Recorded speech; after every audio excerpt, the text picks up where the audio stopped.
We live, baby. We live. Yo, what's going on, YouTube?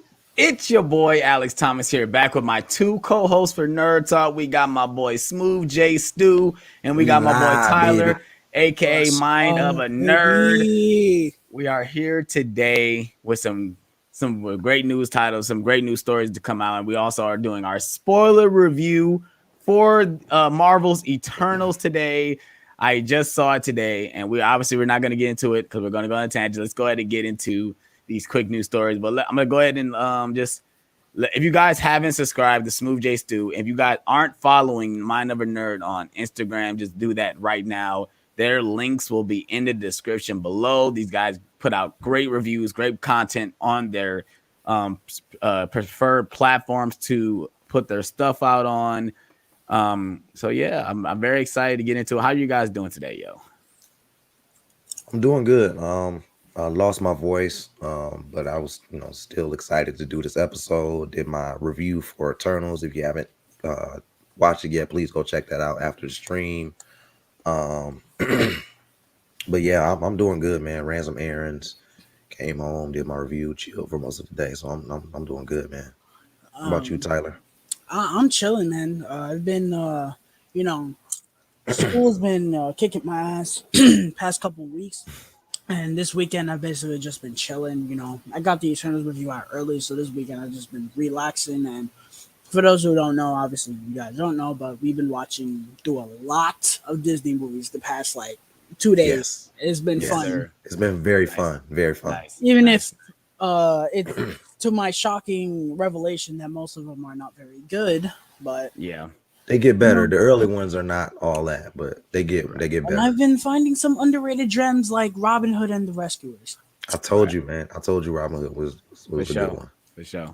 Yeah, I'm doing good. All right. Before we get into it, let's go ahead and jump into the chat. We got 4 people in the chat. Thank you guys so much. Like I said, if you guys are new, go ahead and hit that like button. Please subscribe. If you guys aren't checking these guys out, their links will be in the description below for Tyler's Instagram and Smooth J Stew's YouTube channel. Let's go ahead and jump into the chat real quick before we get into our first couple stories.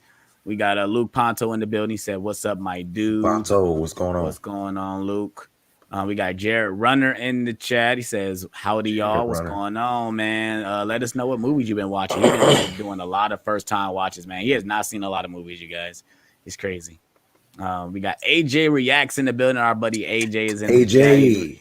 He's ready to talk. He's figure out what we about to say about Eternals, man. He's over here trolling. If you guys aren't following him, go check out his channel as well. He put out great content as well on his YouTube channel. Jared Runner saying what's up to AJ, and then we got Emmett saying, "What is y'all review for Venom Let's Be Carnage?" Well, sorry, Emmett, I did not see it because I heard terrible things about it, so I'll just wait for it to come out on physical to watch it. These two gentlemen have saw it, so if you want to see a full review, it will actually be up tomorrow on my page. So follow my page, and you will see that short review of it. It's atrocious.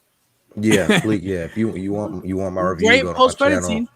Yeah, go to my channel and watch my review. I give my honest opinion on it, but yeah. But yeah, let's go ahead and get into our first thing. The first thing I want to talk about today, which I was actually, it's funny. I was watching John Campion's YouTube channel, and someone sent him a comment about this whole story. The thing is that the original Harry Potter, I'm reading this off IndieWire, as well.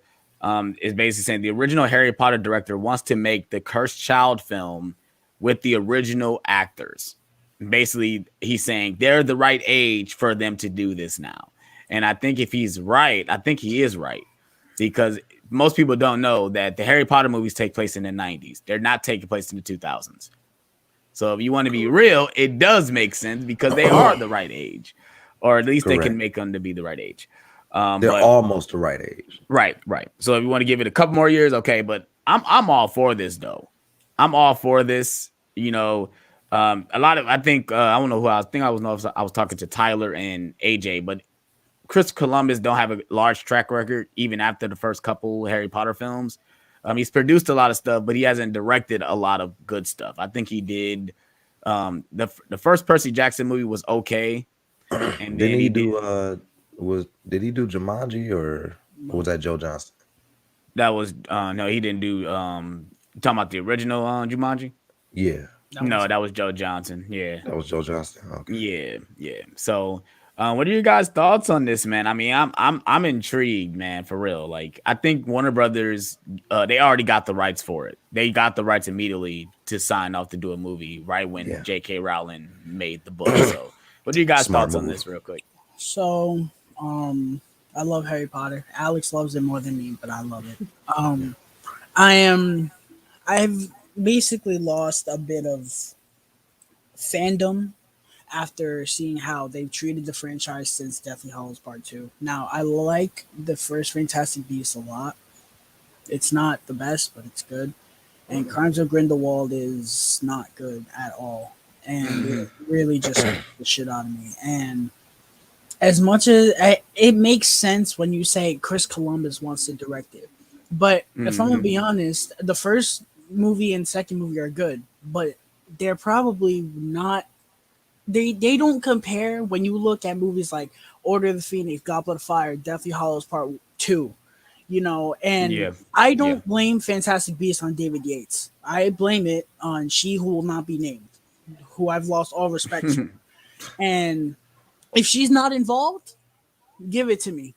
But if she's involved, which she probably will be because she's making them, and they still have 5 fucking Fantastic Beast movies planned, I don't want it. If the original cast comes back, maybe. But again, if she's there, My bad, y'all. what the fuck? It was, and somebody sent me a text. My bad. But But yeah, I agree because I think with J.K. Rowling basically being writing a script, I don't think she need to be writing a script. They need to hire other screenwriters to take care of this property, because that's why I think the original Harry Potter films work so well, because she had nothing to do with the writing team. They had writers coming in and taking her story and making it into an actual like movie, actual plot, like it'll fit into a film, not like it's I into feel a like book. it'd be like if J.R.R. Tolkien wrote the scripts for Lord of the Rings. Yeah. It'd be like, what? It would not work. There'd be like 8 movies for the original. I was about to say there'd be there'd be like I mean, 8 movies. It could work, but it's not something that should be done. It's like Stephen King writing the screenplay for the 2017 It. Like, imagine how that would have been. Yeah. Jesus Christ. Yeah, but the one thing is I see AJ say in the chat he wants David Yates to do it, and I think David Yates. I would love David Yates to direct. I want somebody as long as it's not J.K. Rowling writing the script. I mean, that's the one thing I would want. I personally want someone. John, I know you're not a huge Harry Potter fan, but what are your thoughts on this whole idea or deal? I would like someone else to do it. I think Chris Columbus was appropriate for those first 2 movies because most of his filmography is light family movies like that. And The Cursed Child, I haven't read it, but from what I hear about it, I don't think it's that light. So I would want somebody different for it. Probably somebody new. Yeah, I can see that. Yeah. It depends on the tone though, because if the Cursed Child, the base of the story, it's about Harry's son going his first year at Hogwarts. That's what it's about.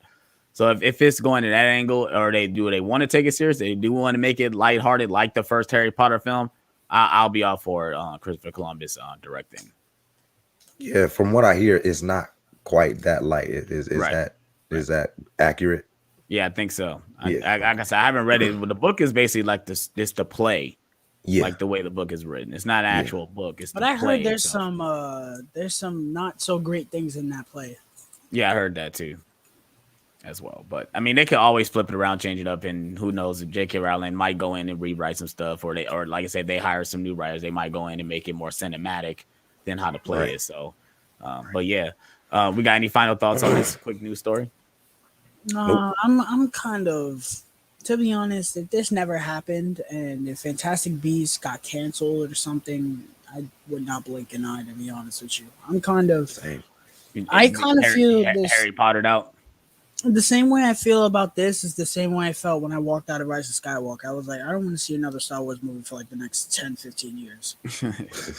Only with Harry Potter, I don't think I'd be asking for another one ever again. because Deathly Hollows Part 2 was Endgame before Endgame was a thing. It Yeah, was just the for sure. perfect ending you could ask Yeah, for.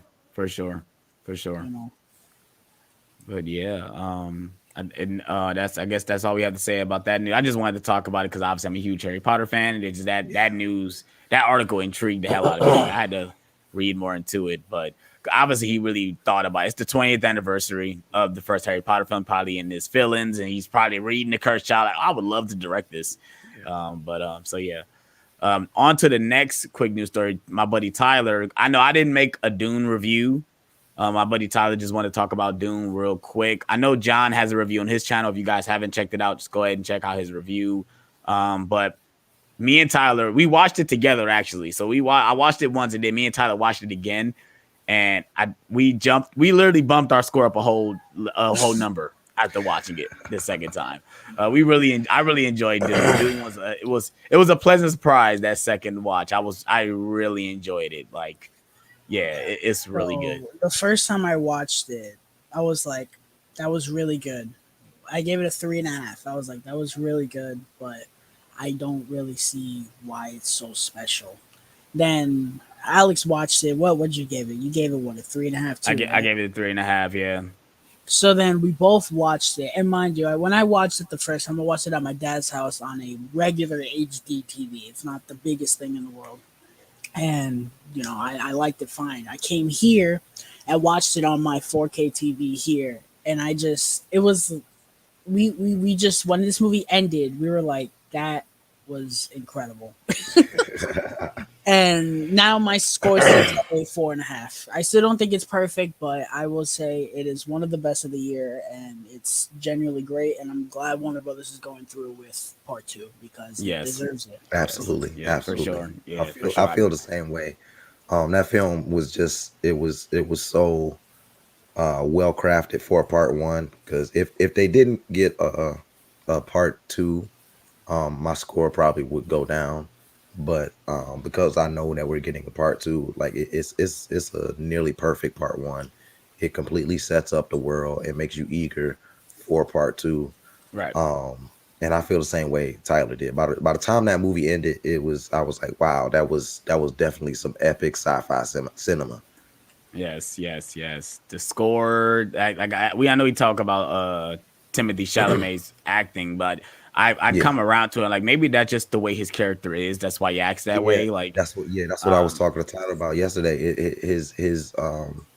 His character is still developing. He's not quite sure of himself, and that's how Timothy Chalamet plays his character. But I don't think that he gave a poor performance. I just think that's how the character was written. Yeah. So yeah, but yeah, I mean, I wanted to give a quick thoughts. 'Cause I didn't make a review. I was going to do a review. I had a thumbnail ready and everything, but I ended up not doing a review. And now it's probably a little too late for me to do it. Same with No Bro, Time you to got Die. almost 4,000 followers, bro. 4,000 subscribers. Go ahead and do it, bro. Yeah, you definitely you right. gonna get the views, bro. Yeah, you definitely right. But it's time. Time with kind of last month was definitely like fucked up for me. It was a On busy you. month for everybody. For all, shout out to all my YouTube buddies, bro, because we put in that work last. We put month, in work last month. We put in work last month, bro. And I'm proud of all of us, bro. But let me go ahead and jump into the chat before. Round of applause for Film Bros Inc. Yes, sir. Let's Let run me go it ahead back. and jump into the chat. Tony Chappie says, Sally, you haven't watched any Harry Potter films. Like, you need to get on that, bro. If you have HBO Max, they're all on HBO Max, dude. Yeah, like, man. they're all on HBO Max, bro. If you have Peacock, they're on Peacock. You have Peacock. You got to have the paid version to watch. You can watch, I think, the first couple for free, but the other one you got to have the paid version. And they're all good. And they're all good. Every single movie is good. Yeah. We got Benji in the chat. What's going on, Benji? Hope you stay the whole time and chat with us about Eternals a little bit later. AJ says, I've seen Dune twice in theaters. My score went up. Yes, sir. We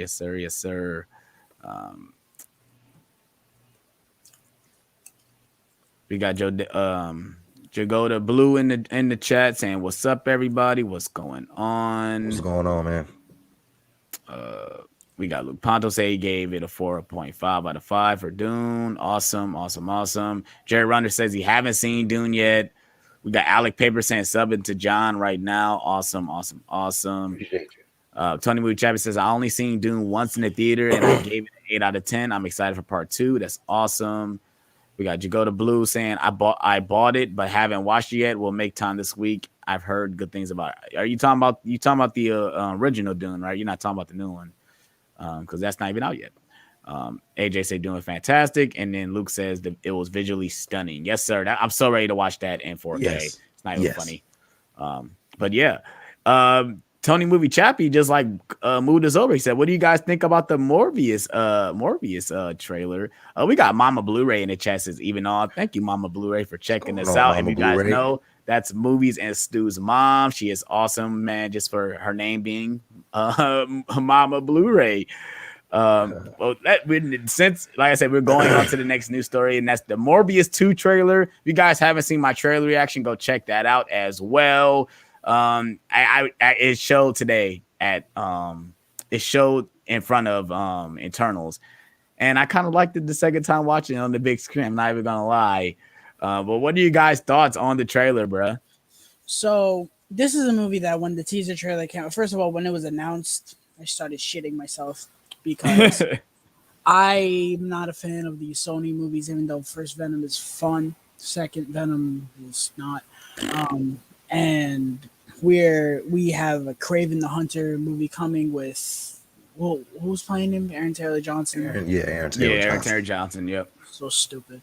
And we're getting like Silk and fucking Black Cat and all this shit. Yeah, I don't they're know. trying to make it into a universe. So I don't like that at all. And I was hoping that with the ending of Venom 2, spoilers, but I was hoping that with him being in the MCU now, this shit would stop, but I guess not. And so when I first saw the teaser for this in 2020, which I cannot believe that it's been that long. That's crazy. It was a good teaser. I was like, okay, I can kind of see it. So Sony's been handling this terribly, not marketing this at all, just pushing it back again, and I'm kind of surprised that we're getting it in 3 months. Yeah, it comes out in January. So this trailer, some of it leaked online, of course, because Sony. No one likes Sony apparently, and so it was good. The trailer was very good in IMAX. When I saw it Thursday night, Eternals, when they showed that in IMAX, and it looked really cool. It looks very intriguing. It looks very fun. It looks like how I would envision a Morbius movie, minus the PG-13 rating, because Sony don't learn. Nah, it's not like everyone's first complaint out of their mouth for Let There Be Carnage was, oh, this should be rated R. Oh, this should be rated R. Oh, what's the worst thing? The PG-13 rating. But it don't matter to Sony though, because Venom Let There Be Carnage made $250 million at the box office. Yeah, Bruh. At this point, I don't think Sony has that much faith in this film. That's why I'm getting at. I don't know. That's why I was surprised that the trailer was decent. Like that trailer was like really good. But I told John, I said, I guarantee you they showed the best of the movie in the trailer. Oh yeah, for sure. Like I think some of the CGI is a little wonky with him doing what he's doing as Morbius. Like I think my favorite shot in the trailer is him finally figuring out he can fly. I'm thinking that's the first time he flies.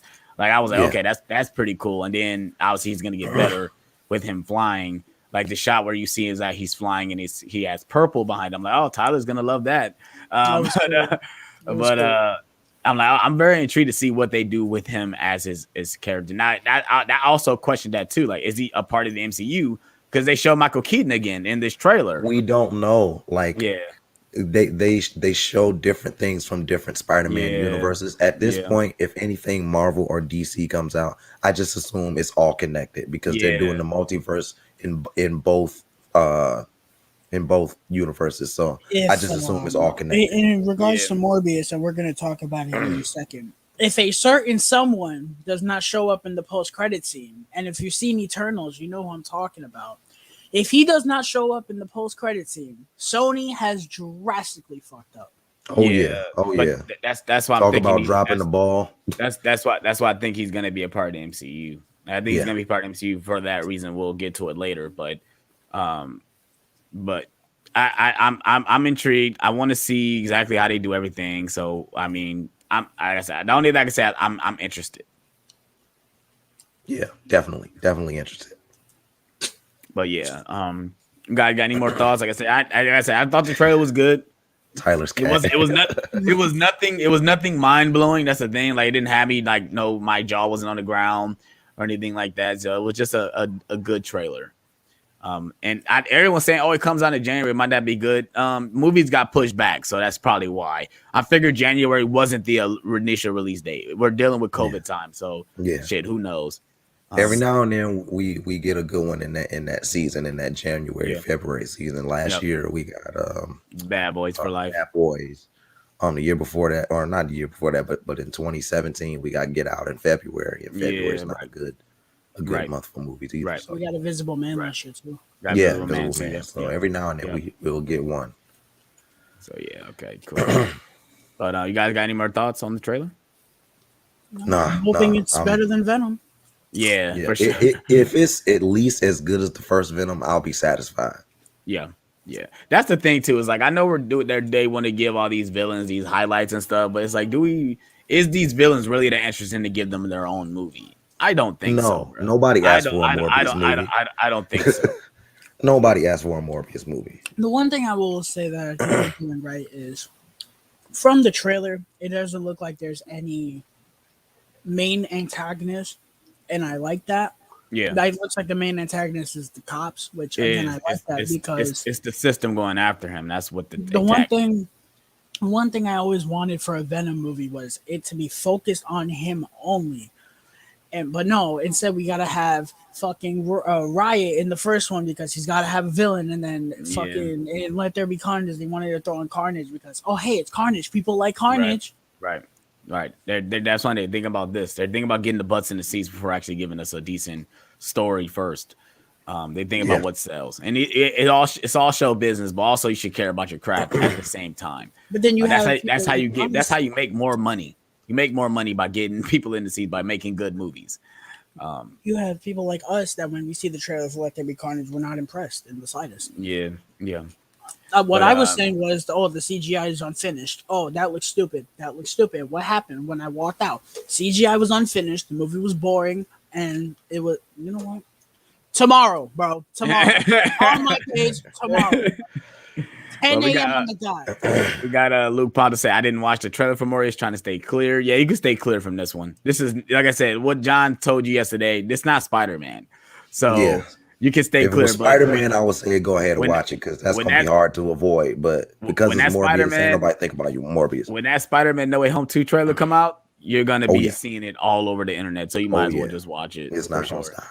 Tony Movie Chap said, good for you, Luke. I agree. Sometimes trailers give too much away. I don't think this trailer gave too much away, though. I don't think it did. I think it set the stone what the story is about. I don't know if I do agree it gave away the good parts, but I don't think it gave away like the ending or anything like that, We'll see. But yeah. Well, the trailer was almost 3 minutes long, so maybe I lied. Like when the trailer become like 3 minutes long, it gave some stuff. I don't know. See, the Eternals. I watched the Eternals trailer. That was almost a 3 minute long trailer, and I think now going back to watch it, they showed a pretty decent amount of stuff. That was a 2 hour and 40-minute movie. So you're right. You got reaction and reviews in here. He says it's quick. I thought Eternal spoiler review will be longer. Well, we haven't got to it yet, so it might be pretty long though, yo. So he says, "Smooth, you sick?" He just lost his voice. I lost my voice. I'm not sick. I just lost my voice. He's just sick. Dakota Blue says, "Yeah, the original era release. Haven't watched the remake either. I heard good things about the remake. Yes, it's good. Check it out whenever you get a chance. It's off HBO Max, isn't it? Yeah, it's not really a remake. It's like a readaptation. Yeah, right. It's off HBO. It's going off HBO Max, isn't it? I've seen some clips of it's still on there. Original I need her and watch it before it goes. Yes, me too. When you let me know when you watch it, I'll watch it with you. Okay, cool. The clips of the original though that I've seen, woof. right? Oh yeah, you talking about from the original release? So Yeah. all you need to see is the scene from the new one where he fights Josh Brolin's character. Watch that in the original and try not to laugh, bro. Tony Movie Chat second trailer looks very solid, and Jared Leto I feel fits the role more than his Joker. Just kind of wish it was rated R since he's a villain. Yeah, I agree. I think they should have just went all in and made it R because it could have made it more violent. I mean, he's a vampire at the end of the day. The first red flag was when he scratches that dude and you don't even see anything. He just scratches him and that's it. It's gonna be a lot of cuts. It's gonna be a lot of cuts. If you see blood, you won't see blood. So yeah. Reaction review says trailer had a lot of information. Still don't care about for Morbius. Only going to watch to inform about Sonyverse. Yeah, I mean I feel it. No, I agree. Tony with Chips, I really enjoyed the first Venom a lot, but the second one not so much. Yeah, we most of these guys agree as well. I'm going. AJ reacts. I'm going into Morbius semi-blind. Okay, yeah, I agree. He said I'll probably forget about the Morbius trailer. Honestly, I want to go in Morbius blind. Yeah, the thing is, I know a lot about Morbius from the '90s animated show, so I hope they don't. They're not going to go in that angle so far because I think the way the animated show is not the way this movie is. So far, I'm happy because that means the animated series perfectly handles Spider-Man. Like it doesn't get enough credit for like handling that universe. They're not doing it like the cartoon because I don't think that scientist girl is his girlfriend. And Felicia. His girlfriend, Felicia Hardy. Yeah, he's with Felicia Hardy. And Felicia Hardy played a big part of that movie. She's Black Cat. That arc, yeah. Well, I don't know because they mentioned Black Cat in the newspaper, so maybe we'll see. Maybe post-credit scene. But we're gonna go into our next news story, and it's the Spider-Man No Way Home poster got leaked on a bus in Australia. Was it Australia or somewhere overseas? The Spider-Man No Way Home poster got leaked on a bus, and it's basically just Spider-Man. And you see Doc Ock's tentacles. What are you guys thinking about this poster? Me and John talked about it. It looked like some shit you fucking print off of Google or something like that. It doesn't look that good. It doesn't look that good. Like I hope this is not the official poster. I know they're trying to not give away a lot of stuff, but I don't like this poster. It is the official poster. What we saw was a low resolution version of it, but that is the official poster. It looks just okay. It don't look good. It don't look bad. It's just a poster. I like it. I don't mind it at all. I kind of like it. It looks cool.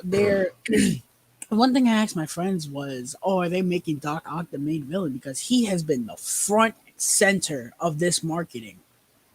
And we I don't think he's gonna be the main villain. He's just he's one of those things where he's put in the forefront because he's the most known villain, or is Alfred Molina playing him. I think there's gonna be obviously multiple villains in this movie. Yeah, I think out of the villains that are in this movie, he's the most beloved one. That's why they and he was already confirmed, so that's why they put him in the trailer. I really want to see Willem Dafoe, especially since that costume leaked and it looks fantastic. Yeah. I want to see Willem Dafoe, and I think if I'm gonna be honest, I'm gonna feel more nostalgic for seeing Willem Dafoe than Doc Ock, to be honest with you. I agree. Yeah, me too. Me too. Because I think for him in the first Spider-Man, but he's more done a lot of more roles, so he probably can go into this character and kind of nail it more than he did in that first movie. But I'm intrigued to see all of them. I'm not even gonna lie. The only thing I have a problem with this poster is that you got movies like Endgame. When they released their poster for Endgame, they show stuff in that trailer or in that poster that they didn't spoil some two main things that I always throw out there. They didn't show Bro Thor, or they did not show Professor Hulk. And we went into the movie, we knew what was going to happen, but they could still make a poster. If they wanted to show things in the poster and try not to spoil it, don't put the fucking Spider-Man in the poster if they are in the movie, of course. But show whatever you guys already showed us and put it on the poster. Don't just give me a one image of Spider-Man and the tentacles. I don't want to see that.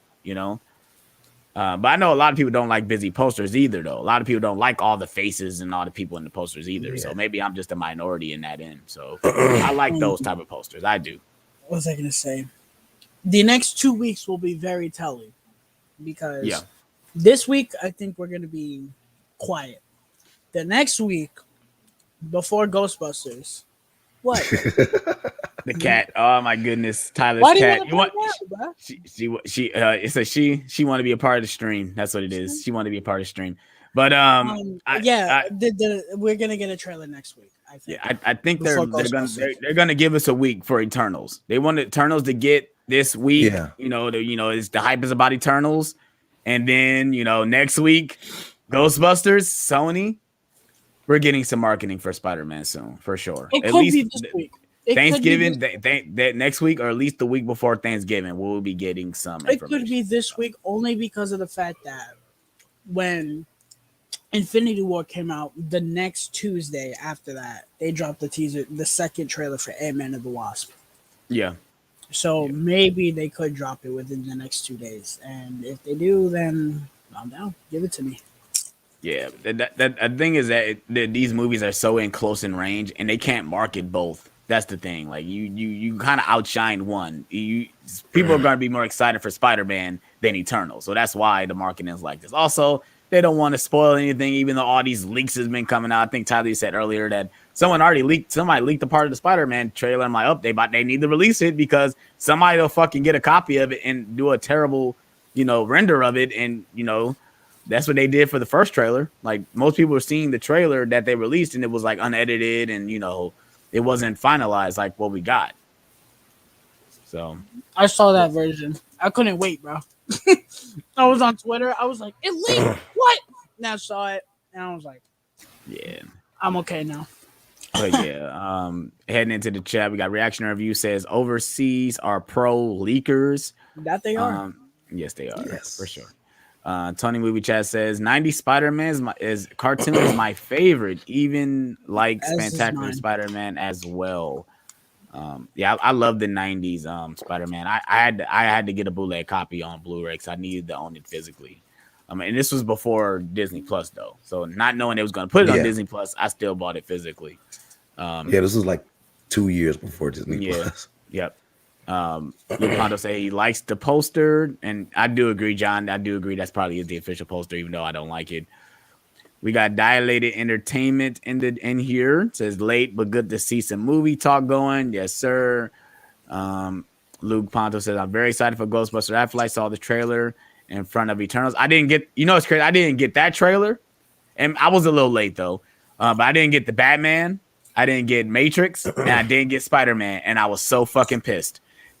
I was so pissed. I still have not seen those trailers on the big screen yet. Bro, when I saw the Batman trailer, I was like a kid in a candy store. I was so giddy. Yeah, I was like, oh my god, like this trailer on the big screen looks so fantastic. I didn't see the first trailer for the Batman at all, and I still have yet to see the second one. I saw Thursday night, I saw Matrix, Ghostbusters. I've seen Ghostbusters pretty much every single movie that I've seen in theaters. Same. Yeah, that's why I kind of just want to see the movie. I've seen. Oh, you talking about Ghostbusters? Mm-hmm. Yeah, I've only seen one screening for Ghostbusters, and I think it was A Quiet Place Part 2. I think that was earlier in the year. I think. So. I hope you guys are enjoying me playing fucking fetch with my damn. His cat keep interfering, but it's all right. My buddy James Carter, he works at a movie theater, and he went to the convention out in Las Vegas a couple months ago. Nice. And they showed Ghostbusters Afterlife, and he said it was great. Oh, you saw it? Nice, nice. Yeah, they did show it at CinemaCon. You're right, they did show it at CinemaCon. But yeah, we got Tony Movie Chapter says, do you guys think we will be? Who do you guys think will be the sixth member of the Sinister Six? Any prediction or theories? It's Mysterio. Yeah. I don't think Mysterio is dead. Neither do I. He's gonna be the last one. We're gonna get a different version of him. You're gonna get a different version, yeah. It's not gonna be Jake Gyllenhaal. I don't know, because who do we have? We have Doc Ock, Green Goblin, Yeah, Rhino, Doc Ock, Green Goblin. Had they Lizard. confirmed Rhino? Rhino is in Someone leaked Rhino apparently. Oh, I didn't know Lizard that. is there, Sandman, but I don't think he's gonna be a villain. I think he's gonna help him. Electro. Yeah, I was gonna say that. I don't think Sandman is gonna be a villain. Mm, I think it's gonna be an ally. okay. All right. Well, I think that's all we have to say about the Spider-Man poster. And Spider-Man, obviously, like I said, when the trailer comes out, I'll be doing a reaction and we'll talk about it in Nerd Talk when that finally whenever it comes out. So be ready for that. The big main thing we're ready to talk about today, you guys, and that is Eternal. So, give you guys a 10 to 15 second warning. This is a spoiler review. If you guys Spoilers haven't read abound. the title, this is a spoiler review for Eternals. I didn't do a review on my channel because I didn't have time, so I just said, fuck it. We're going to just do a spoiler review. We're going to run straight into the meat and potatoes. So you guys got Yes, 5 sir. seconds to get out of the chat. 5 seconds. 5, 4, 3, 2, 1. If you guys stare, you guys don't care. But yeah, Eternals, buddies. So, John, I know. Right off the bat, I fucking loved it. If you guys didn't know, I fucking loved it. I gave it a 4 out of 5, and I'll give my reasons why I gave it a 4 out of 5 and not a 5 out of 5. But Tyler, go ahead. 4.5 out of 5. I felt crazy. It was funny. I was watching this movie, and I felt crazy because I finished this movie and I looked over at my friends. They all loved it too. I looked at my friends and I was like, that might be a 9. Straight up, that might be a 9. And I felt crazy because it is in my top 5. The other 4 above it are all the Russo brothers movies. And it's, I think, number 8 on my list for 2021, whatever. And I felt crazy. I was like, was it really that good though? And I had a feeling, I was confident with what I said and I rolled with it. Then John came out and said it might be a 4 or 4.5. And then our buddy AJ saw it and gave it a 10. And then Luke gave it a 10. Benji gave it a 4.5. Alex gave it a 4. And I was like, I'm not crazy, bro. This movie is phenomenal. And yes. we're going to get into my issues with the fan base. Oh yeah, we're gonna get all the way into it. But yeah, we might be here for a while. We might be here for a while, you guys. Because how about we're gonna go right with the bat. Let's go ahead and get the negativity out the way. Let's go ahead and talk about it now since we're already bringing it up. Let's go ahead and talk about it. Let me go into my problems. I know I'm gonna let Tyler go on his rant because he's gonna go on the rant. But my problems with the film is that me and John talked off screen. The middle act kind of it's kind of a slow period in the middle. You get a lot of character development and them meeting up and stuff like that. Not that much happens within the second act until they finally figure out what the purpose was, what they need to do with what their purpose was. And some of those scenes were good. The comedy didn't really hit that well for me. Like I said, most of the comedy I seen in the trailer that's what the scenes that they kind of showed them too much. But there's some people about to get real mad. I'm gonna tell you right now, there's some people about to be real upset. But overall, I watched it. I said, what is niggas' problem? What are people's problem?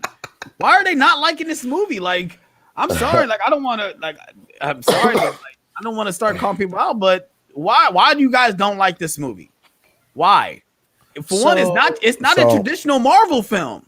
So listen, I love the movie. We've already established that. If you haven't seen my review, go check out my review. I gave it a 4.5 out of 5 on Letterboxd. Gave it a 9 out of 10 on my review. I agree with what you said, Alex, about the second act. It does drag a little bit, and some of the humor is a little off. Some of it doesn't work. Some of it is a little dragged a little bit. Some of the jokes last a little bit too long, especially the DC references, specifically the Superman reference that was dragged out way too much. But those are my only gripes with the film. Everything else is fantastic. My I my understand. I understand why it can rub people the wrong way, and let me say this: Marvel movies are formulaic. Denny Villeneuve he hit it on the head. He may have not said it the right way, but they're formulaic, and this movie goes completely outside of that formula. Um, I know a lot of people were getting upset because Chloe Zhao cited Zack Snyder's Man of Steel as her biggest influence for this film, specifically the character of Icarus. And diehard Marvel fans are punching air right now, and I gotta admit, Yeah. I'm loving it. And the reason the reason I love it so much is because it's just proven what I said. Like, superhero movies are evolving. They're not just for spectacle anymore. That was the time of old. We are Yep. going into a new age. Yep. They're putting substance first now, and spectacle comes second. But And but diehards can't but handle it. that's what I'm saying. But that's what I'm saying. Marvel hasn't done that. DC has done that. I mean, Joker, Yeah, like they're not. It's not just about these grand epic things. Like, these are people at the end of the yeah, day, and yeah, that's what this movie's about. Regardless of spoiler alert, the Eternals aren't even real. They're fucking made beings brought into Earth to fix the Eternals' yeah. problems. They're Essentially, not even they're real people, but extremely advanced artificial at the intelligence. Yeah, end of the day, they still have human emotions and they care about what's going on. So that all that it's dull and it's lifeless. No, it's not lifeless.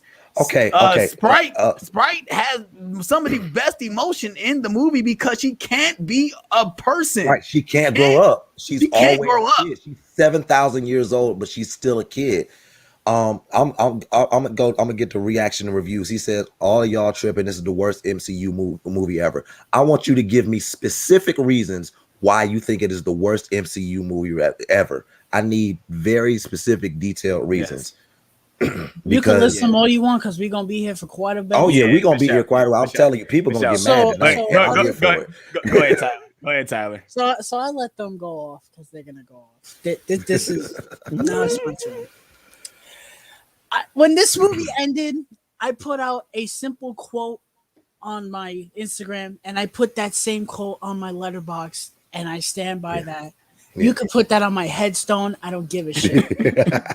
Chloe Zhao made a film, and Yeah. the geeks can't. Yes. Yes. I don't give a shit who I piss off in the chat or whoever's watching on the replay. I don't care.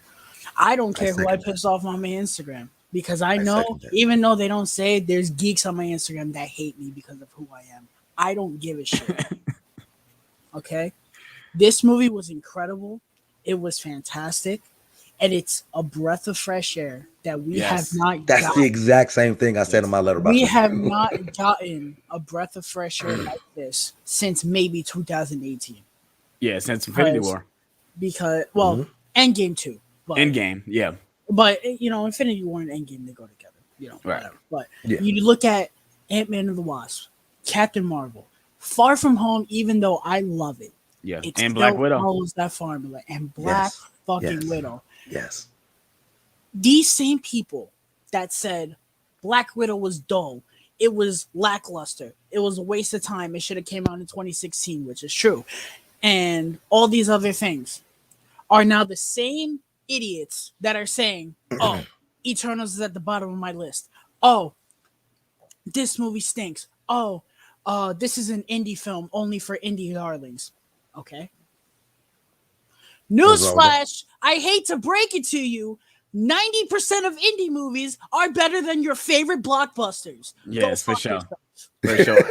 And Tyler makes a great point though, is that most of these Yeah. people that are saying this movie is bad, all they do is watch Marvel and DC films. All they do is They watch don't blockbusters. They don't You watch can't just films watch blockbusters. and then tell me Yeah. that you don't like the movie. When Don't- someone Yeah. says they haven't seen all these movies and say this movie is ass, well, you don't watch movies then. Yeah. You just don't watch movies. Your opinion is invalid. You're a casual bro, to me. If you sit here and say your favorite Star Wars movie is The Phantom Menace or Rise of Skywalker, you have not seen enough movies. I'm sorry. If you say Rise of Skywalker is your favorite Star Wars movie, I'm not taking you serious. You give me Force Awakens, Empire, the original Star Wars. Hell, I'll even take Revenge of the Sith because there's people that say Revenge of the Sith is their favorite.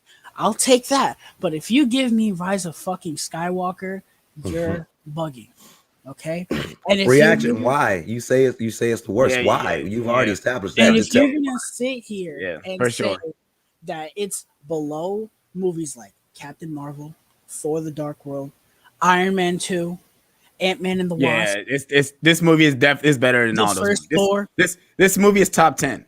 This is a top 10 Marvel film. What are you talking about? The thing about it is the Eternals is a philosophical thought-provoking film, and people don't want to think. They want to go into the movie theater, suspend their disbelief, and have fun. And I get it. Essentially, that's what we all want to do with movies. But this is not that type of movie, and it's not bad because it's not that type of movie. Exactly. You can't hate something because it's different. You can't. For sure. You know, I said this on Instagram too, and John commented because, you know, we're running the same 99% of the time. Yeah. He said that I said on my Instagram, the same people complaining about this will say that every DC movie sucks from the DCEU, and their favorite DC movie would probably be like Birds of Prey or some shit. By the way, Birds of Prey fucking sucks. I don't care. The thing that I will say now, when you look at the MCU movies as quality, one movie by movie, 90% of them will be better than the DCEU movies. But when you look as a whole, comparing the DC, EU, and the MCU, I'm going with the DCEU. Because at the end of the day, every movie's not the same. Yeah. I don't watch Man of Steel. Not even DCU. We look at the movies that they made over the period of time. Like I said, I know I just said Joker, but Joker is different from any Marvel film that we ever gotten. And no, it's not part of DCU, but it's DC. It's DC. Yeah, they had the balls to make that film. Marvel would never do that. They would never do that.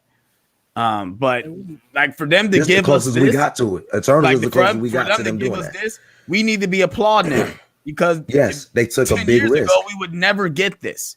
And yes, they did make risk in this movie, like having a gay couple literally kiss on screen, and that did not bother me because this is life. We're in 2021, you guys. This stuff is everyday life. Yes, other people exist other than middle-aged white men. I'm sorry to break it to you, but there are many different people in this world that are not middle-aged white men. Yeah, for people to say that, no offense to middle-aged white men, I'm just saying. Reaction Review says political is the worst. Thor, Black Widow, other MCU movies are too political. I disagree. It's not political. It's ethical. It's ethical. It's a study on what exactly is the right thing to do. The line between good and bad is so blurry in this movie because nobody is truly wrong. Even the deviants themselves are they just trying to survive. I want to survive. I want to say something to the people that said their favorite movies, Star Wars movies, were Rogue One and Return of the Jedi. I can respect those because Rogue One is a very different type of movie. Return of the Jedi. That's Marquise. So what's up, Marquise? I've seen a lot of people say Return of the Jedi is their favorite because they grew up. That's my wife's favorite. I can understand that, but again, Rise of Skywalker sucks. So I know Alex likes it, but I know Alex is not going to say that it's his favorite. That's what I'm saying. I see the flaws in that film, though. I know what's wrong with that film, but I'm not. It's not going to stop me from enjoying it. Maybe that's the Star Wars nerd out of me. But for this film, I don't see it. I don't see what people have problems with. Like when Benji was saying when we was in our IG chat, and he's saying people don't like, or you were saying too that the diversity is what people don't like. Is what do you don't like about the diversity with the one with the cast? I love that everybody looks different. I fucking love Everybody. it. Yeah. I love it. What you want Everyone is is different. What you want is everyone to be white, everyone to be one gender, everyone to be a certain age. That's what you want, right? No.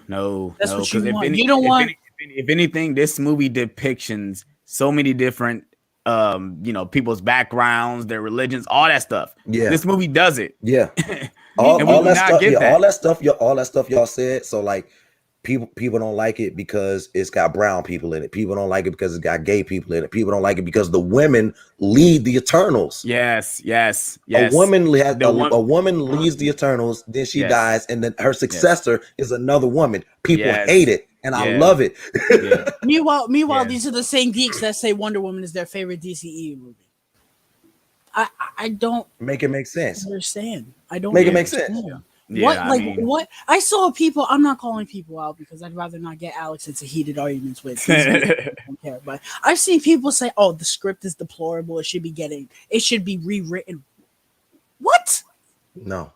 Yeah, and No. I'm sorry. And this the one thing I say: people aren't, unless they are DC fans, they're not used to the non-linear storytelling. They're not used to it cutting back in the middle of the story. Most Marvel fans haven't really got that. We're used to just it literally playing throughout. So for some people, it might be jarring, but for us as film lovers, we should be used to that because this is not the first film to ever do that. Christopher Nolan is a testament to doing that. Yeah. He's never really had a linear story unless the story actually played to doing it, like the Dark Knight. Yeah, Memento, Batman Begins. Batman Begins literally starts in the middle and then spreads out. Exactly. So the non-linear storytelling that rubs people the wrong way. The diversity rubs people the wrong way. And like I said, this is a movie that puts substance first. It takes itself seriously and challenges its viewers to do the same. And people hate it. And it also rewards you for paying attention because you're with that movie for a long time. I can't tell you the amount of time it is before the forest action sequence because that's my favorite part of the movie. Other than that's where it kind of drags though. That's where it kind of drags. Then we finally get to that forest scene.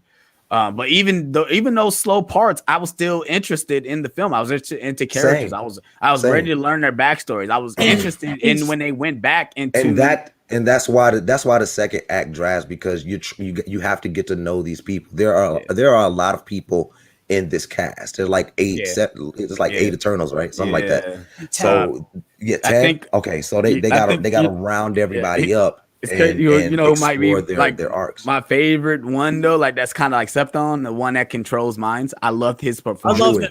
When he went off about like why can't we control them? My favorite scene. They're causing their own destruction. And he's like, if you want me to stop, you're gonna have to kill me. I love it. And then they go get him, and he's like, bruh, like I don't care what you say. I don't care what you say. Like I have protected these people. I literally shunned them away from all the bullshit. Yes, because I control them. I'm trying to keep them safe. I've been saving these guys for 20 centuries. Like if you watch the scene with Phastos's backstory, and you don't acknowledge that is maybe top 5 MCU scenes in the whole MCU, how? That has to be one of the most tragic backstories for a superhero, period. The man started a war by accident because he was trying to evolve humanity. And he got millions of people killed.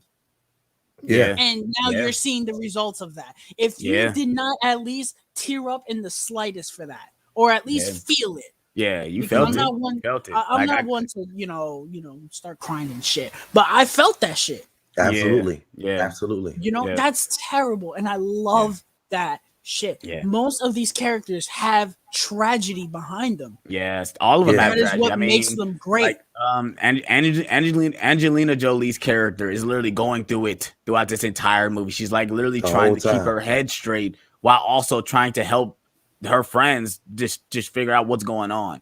and The she crazy knows thing it. is, everybody thought she was going crazy. But she was When in actuality, dealing with it. she was the only one, or the only one that knew what was Besides going on. Yeah, Salma, besides Salma yeah, Hayek's character, yeah, um, Ajax. yeah, Ajax, But yeah. since we all right, I don't want to. Let's go ahead and anybody in the chat, if you guys want to go and talk about it, go ahead and leave spoilers in the chat. Like I said, this open spoiler. If you guys want to give us what you guys thoughts, scenes, go ahead and give us what you guys want to thought in the chat. We're gonna try to talk about some of our favorite scenes, favorite characters, favorite moments, and all that stuff. We got all the negativity out the way. Let's go ahead and just get into the meat, the good and gritty. What's good about this film? Because that's what I want to talk about. That's what I want to talk about for sure. Right off the bat, I think the cast is stellar. I don't think there was not one weak link in this film. No, like maybe besides the guy's husband, because I think they're married, right? He might be the weakest character. I think he wasn't in it that much though. That's what I'm saying. But that's what I'm saying. Like, he might be the weakest character, but he ain't that much moment. I think everyone, the whole entire cast, all the Eternals are amazing. And you're right. The way they did Speed in this movie is fucking awesome. Yes.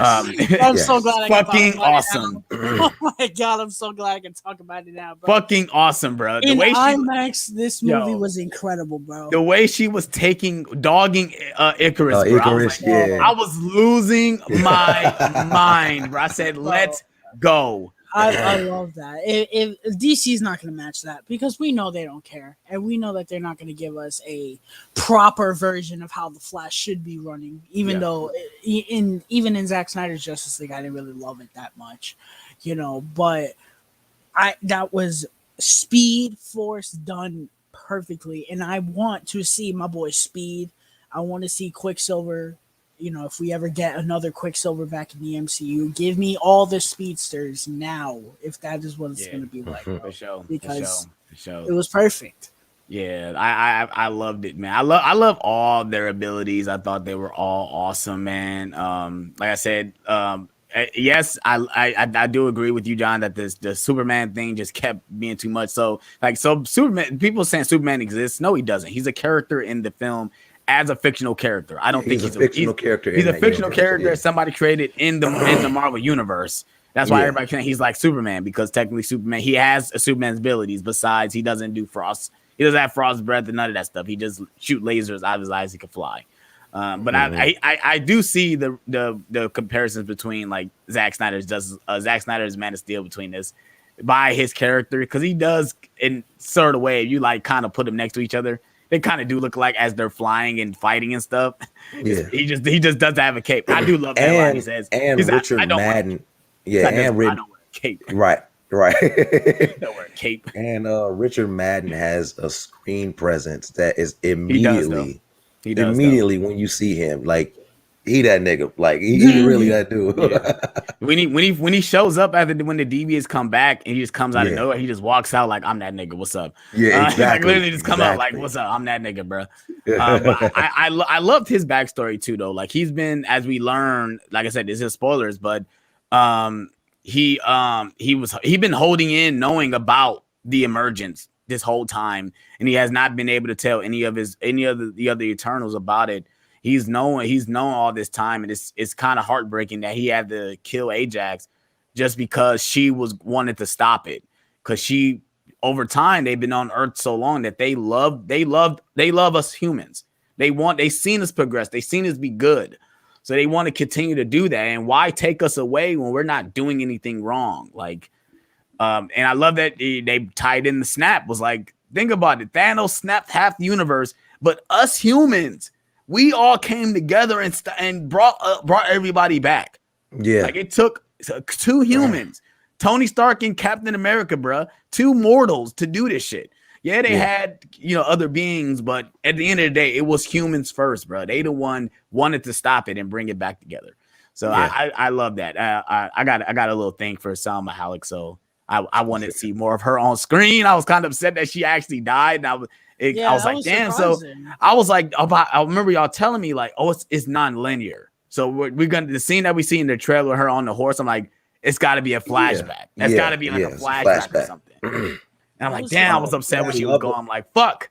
Yeah, what I of love, those. what I loved about the cast was that even though like Selma Hayek and Angelina Jolie were like heavily marketed in the trailer, they didn't outshine the other cast members. They Right. gave the younger, lesser Yes. known cast Yes. members Yeah. the bulk of the acting duties. Like Gemma Yes. Chan and Richard Madden carried Yes. this movie, Yes, they and I did. love Yes, it. they did. Yes, they did. She's actually the first. She's actually the main credit. I didn't think she was the main credit. I thought was Richard Mann was the main credit, but she's the main Yes, credit. Gemma Chan. Yeah, Yeah, she's the main one. That's the leading bill. And like I said, I do agree. I yeah, love that the known actors are they're the one in the background, and they give the yeah, newcomers the front and center. yeah. I skipped AJ's comment, but he said he thinks Spike was or Sprite was the least one. But I just think it's because her abilities didn't really she didn't bring that much to the table when it came to her abilities. I mean, Yeah, you know she creates illusion. I she mean, no, creates I wouldn't say that illusions. she didn't bring much. Her power set was important, Yeah, but there were just so many other yeah. people that they had to showcase. Yeah, for sure. Well, more of that was able to stop the deviants because in most instances she was mostly in the background. She wasn't actually fighting because her abilities don't give her like she can't fly, bro. She can't fly. She don't shoot laser out of her eyes. She don't have the fighting skills like Angelina Jolie's character, or she don't have the strength that I can't even. I need to just figure out all these characters' names because everyone's awesome in this movie. But not Icarus. I'm talking about the other guy that has like Gilgamesh. who has the Yeah, gauntlets. Gilgamesh. Yeah. But yeah, I hands down the cast is great. Visually, this movie is probably one of the best looking Marvel films we have. Absolutely. It What is a what beautiful film. what do you guys think? Do you guys now? I was about to say this when the stream started. I said they can do Galactus. They can do Galactus now. Oh yeah. Yes. They can do Yes. Galactus. They If you can guys do had seen it in Galactus. IMAX, you would have been blown the fuck away. You can At the do scenes with Galactus. the Celestials because You can in do Galactus. IMAX they took up the entire screen. Screen. I Yeah. was looking up. I was like, "Holy shit!" That like man, just thinking about it is giving me Mhm. chills because I was in Mhm. a standard theater, but the screen was still like really big. Mhm. And I sat in like the fourth or fifth row. And I was still amazed at how they managed to make the Celestials feel so godlike. Like that was I'd never seen anything like that before, and that it was definitely a sight to see. Yeah, I love how massive they look and feel. Like I said, spoiler alert. They actually you see a Celestial literally about to break through Earth. Like you see his hand go through Earth, and right before they stop Yeah. him, and he looks massive. Now the thing is, like, how they gonna explain? They got this fucking Celestial literally stuck in Earth. Like, how the fuck they gonna explain that? I guess we'll figure out in other movies what they're gonna do about this situation. But because I was thinking about, damn, like, so No Way Home. When does No Way Home take place now? Because like, what the fuck? Like, how they gonna explain all this? Knowing the MCU, they'll be like, "Oh, this is now a world monument. Yeah, the yeah, five fingers of humanity." Yeah. But Ha ha ha! I ain't gonna lie. I love that they tied in basically all of Earth's like situations throughout the world. Like I love that one of the characters asked him like, why didn't you interfere with anything? Like we can't interfere because you guys have to basically evolve as people. Just imagine if they did stop everything, we probably wouldn't be up to this point. We wouldn't be in as advanced as we are. I would have loved to have a flashback scene of the snap happening and watching them react to it happen. Yeah. And they can't do nothing about it. Yeah. That would have been fantastic. And I love when she says, "Oh, the snap stopped the emergence," but then when they said it delayed it. It delayed the emergence. It didn't and stop then it. when they did everything, it started it up again. I really thought with them saying that they were maybe setting up that they was about to have beef with the Avengers at some point. Yeah. Like, You thought that the Celestial was gonna have beef with the Avengers? No, the Eternals, because The Eternals. Okay. Because they did this and it started up the emergence again. Now it put them at risk again. And it put the world at risk. I thought they were about to be like, listen, you fucked up. You put us in this position. Now we about to fuck y'all up. No, at that point, I don't think that was I don't think that was the way it was played out, because I think that, like what Salma Hayek's character said, is that she was amazed that they did that. She was amazed that they was able to do it. So I don't think that's the way it was played out for that when it comes to that situation. Yeah. But yeah, I want to see it again, bro. I want to see it again. Absolutely. I love the way they handled history. How they sometimes directly, sometimes indirectly influence the myths of the history of the world. Icarus, the Greek legend of Icarus comes from Icarus the Eternal. Right. The Epic of Gilgamesh comes from Gilgamesh the Eternal. Right. Same thing with the Greek goddess Athena. She comes from Athena. Right. And I love how they handled that. That was amazing. Yeah. It's funny. They had their ship under the city of Babylon, under the Hanging Gardens. Yeah. That was fantastic. Yeah, it's funny because Steph kept asking me like she was like trying to figure out like what is this tie? And I'm like, no, it's just that in Marvel they use those characters as mythology. That's basically what it was, because they came thousands of years ago. So they are like the myths that we hear from the Greek legends and stuff like that. So that's where they come from in Marvel, in Marvel's universe, which I do agree. I love that they did that, and it's awesome that they did that for sure. Go ahead, Tyler. Go into some more stuff. So the forest action sequence, I generally, literally screamed out loud when the part where the Deviant was fighting Icarus and he killed him, and then it kept going after that. I literally said, "It's still going." Oh my god, that forest. First of all, I really liked that segment a lot. I thought it was great because we got Kingo and he was great. And I loved, first of all, there was a jump scare in a Marvel movie. It scared the shit out of me. I was like, oh shit. But, especially in IMAX with all that surround sound, it scared the shit out of me. But that sequence was incredible. And the action, oh my god, the action. I think that action, someone says in the chat, like the action and the camera work are stellar in this movie. They really handled it well. It could have been a lot of shaky cam, but they do not use shaky cam at all. No. Like, you see what's happening. You see how big certain things are. Like I said, with the ship, you see how massive this thing is. Like, even the first shot when they come, like, it's in the trailer, but like they do a wide shot of the Eternals just coming down. It's like they could have easily did some close bullshit, but no, they show how massive that the world is that they're coming on to and stuff like that. And that leads to the forest sequence leads to the best comedic line in the whole movie, probably, with forgot his name, the Bollywood one.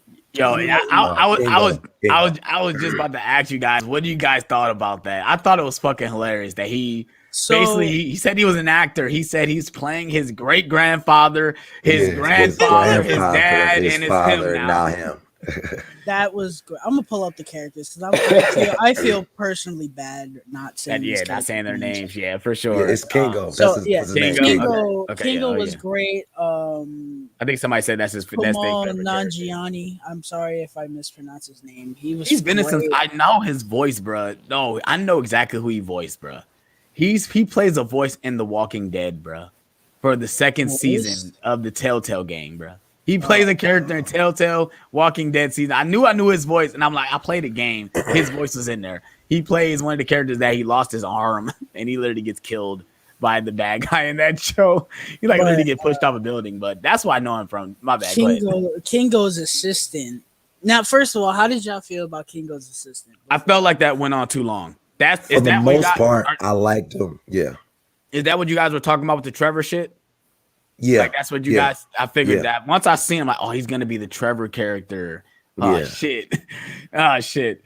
But for the most part, I liked him. His jokes were dragged out a little bit too long, but he wasn't a bad character though. I thought the camera thing was a little too long. Like, he just kept coming up with cameras, and that was the joke. Like, how many cameras? He had like 4 cameras. No, I thought that was come prepared. Always come prepared. when they kept destroying the cameras. I thought that was funny. I was like, come on, man, just let this man record his damn life. But he has probably the funniest line in the whole movie when Kingo destroys one of the deviants. Yeah, Kingo gets his moment. And he goes, "Did you get that?" And he goes, "I got it, sir." Yeah, that was great. That was great. Now, after watching this, it made me want a Dragon Ball Z movie because he was doing like Kamehameha High like shit. Yeah, a little he bit. did the Kamehameha wave. Like, yeah, like he doing. Shang-Chi did it first, though. Yeah. Both of these movies can confirm that maybe we can get a fucking Dragon Ball Z movie. Maybe we might get a decent one with the way they could do their powers and stuff. Another thing that I wanted to touch on, which I haven't really seen, I've only seen one post about it, is Makari's relationship with Druig. I thought that was great. Yeah, they're not like they're mushy, but they're not like they're not all on screen kissing each other. They got it's cute. They clearly love each other. Yeah, but they don't overdo it with the PDA. Yeah.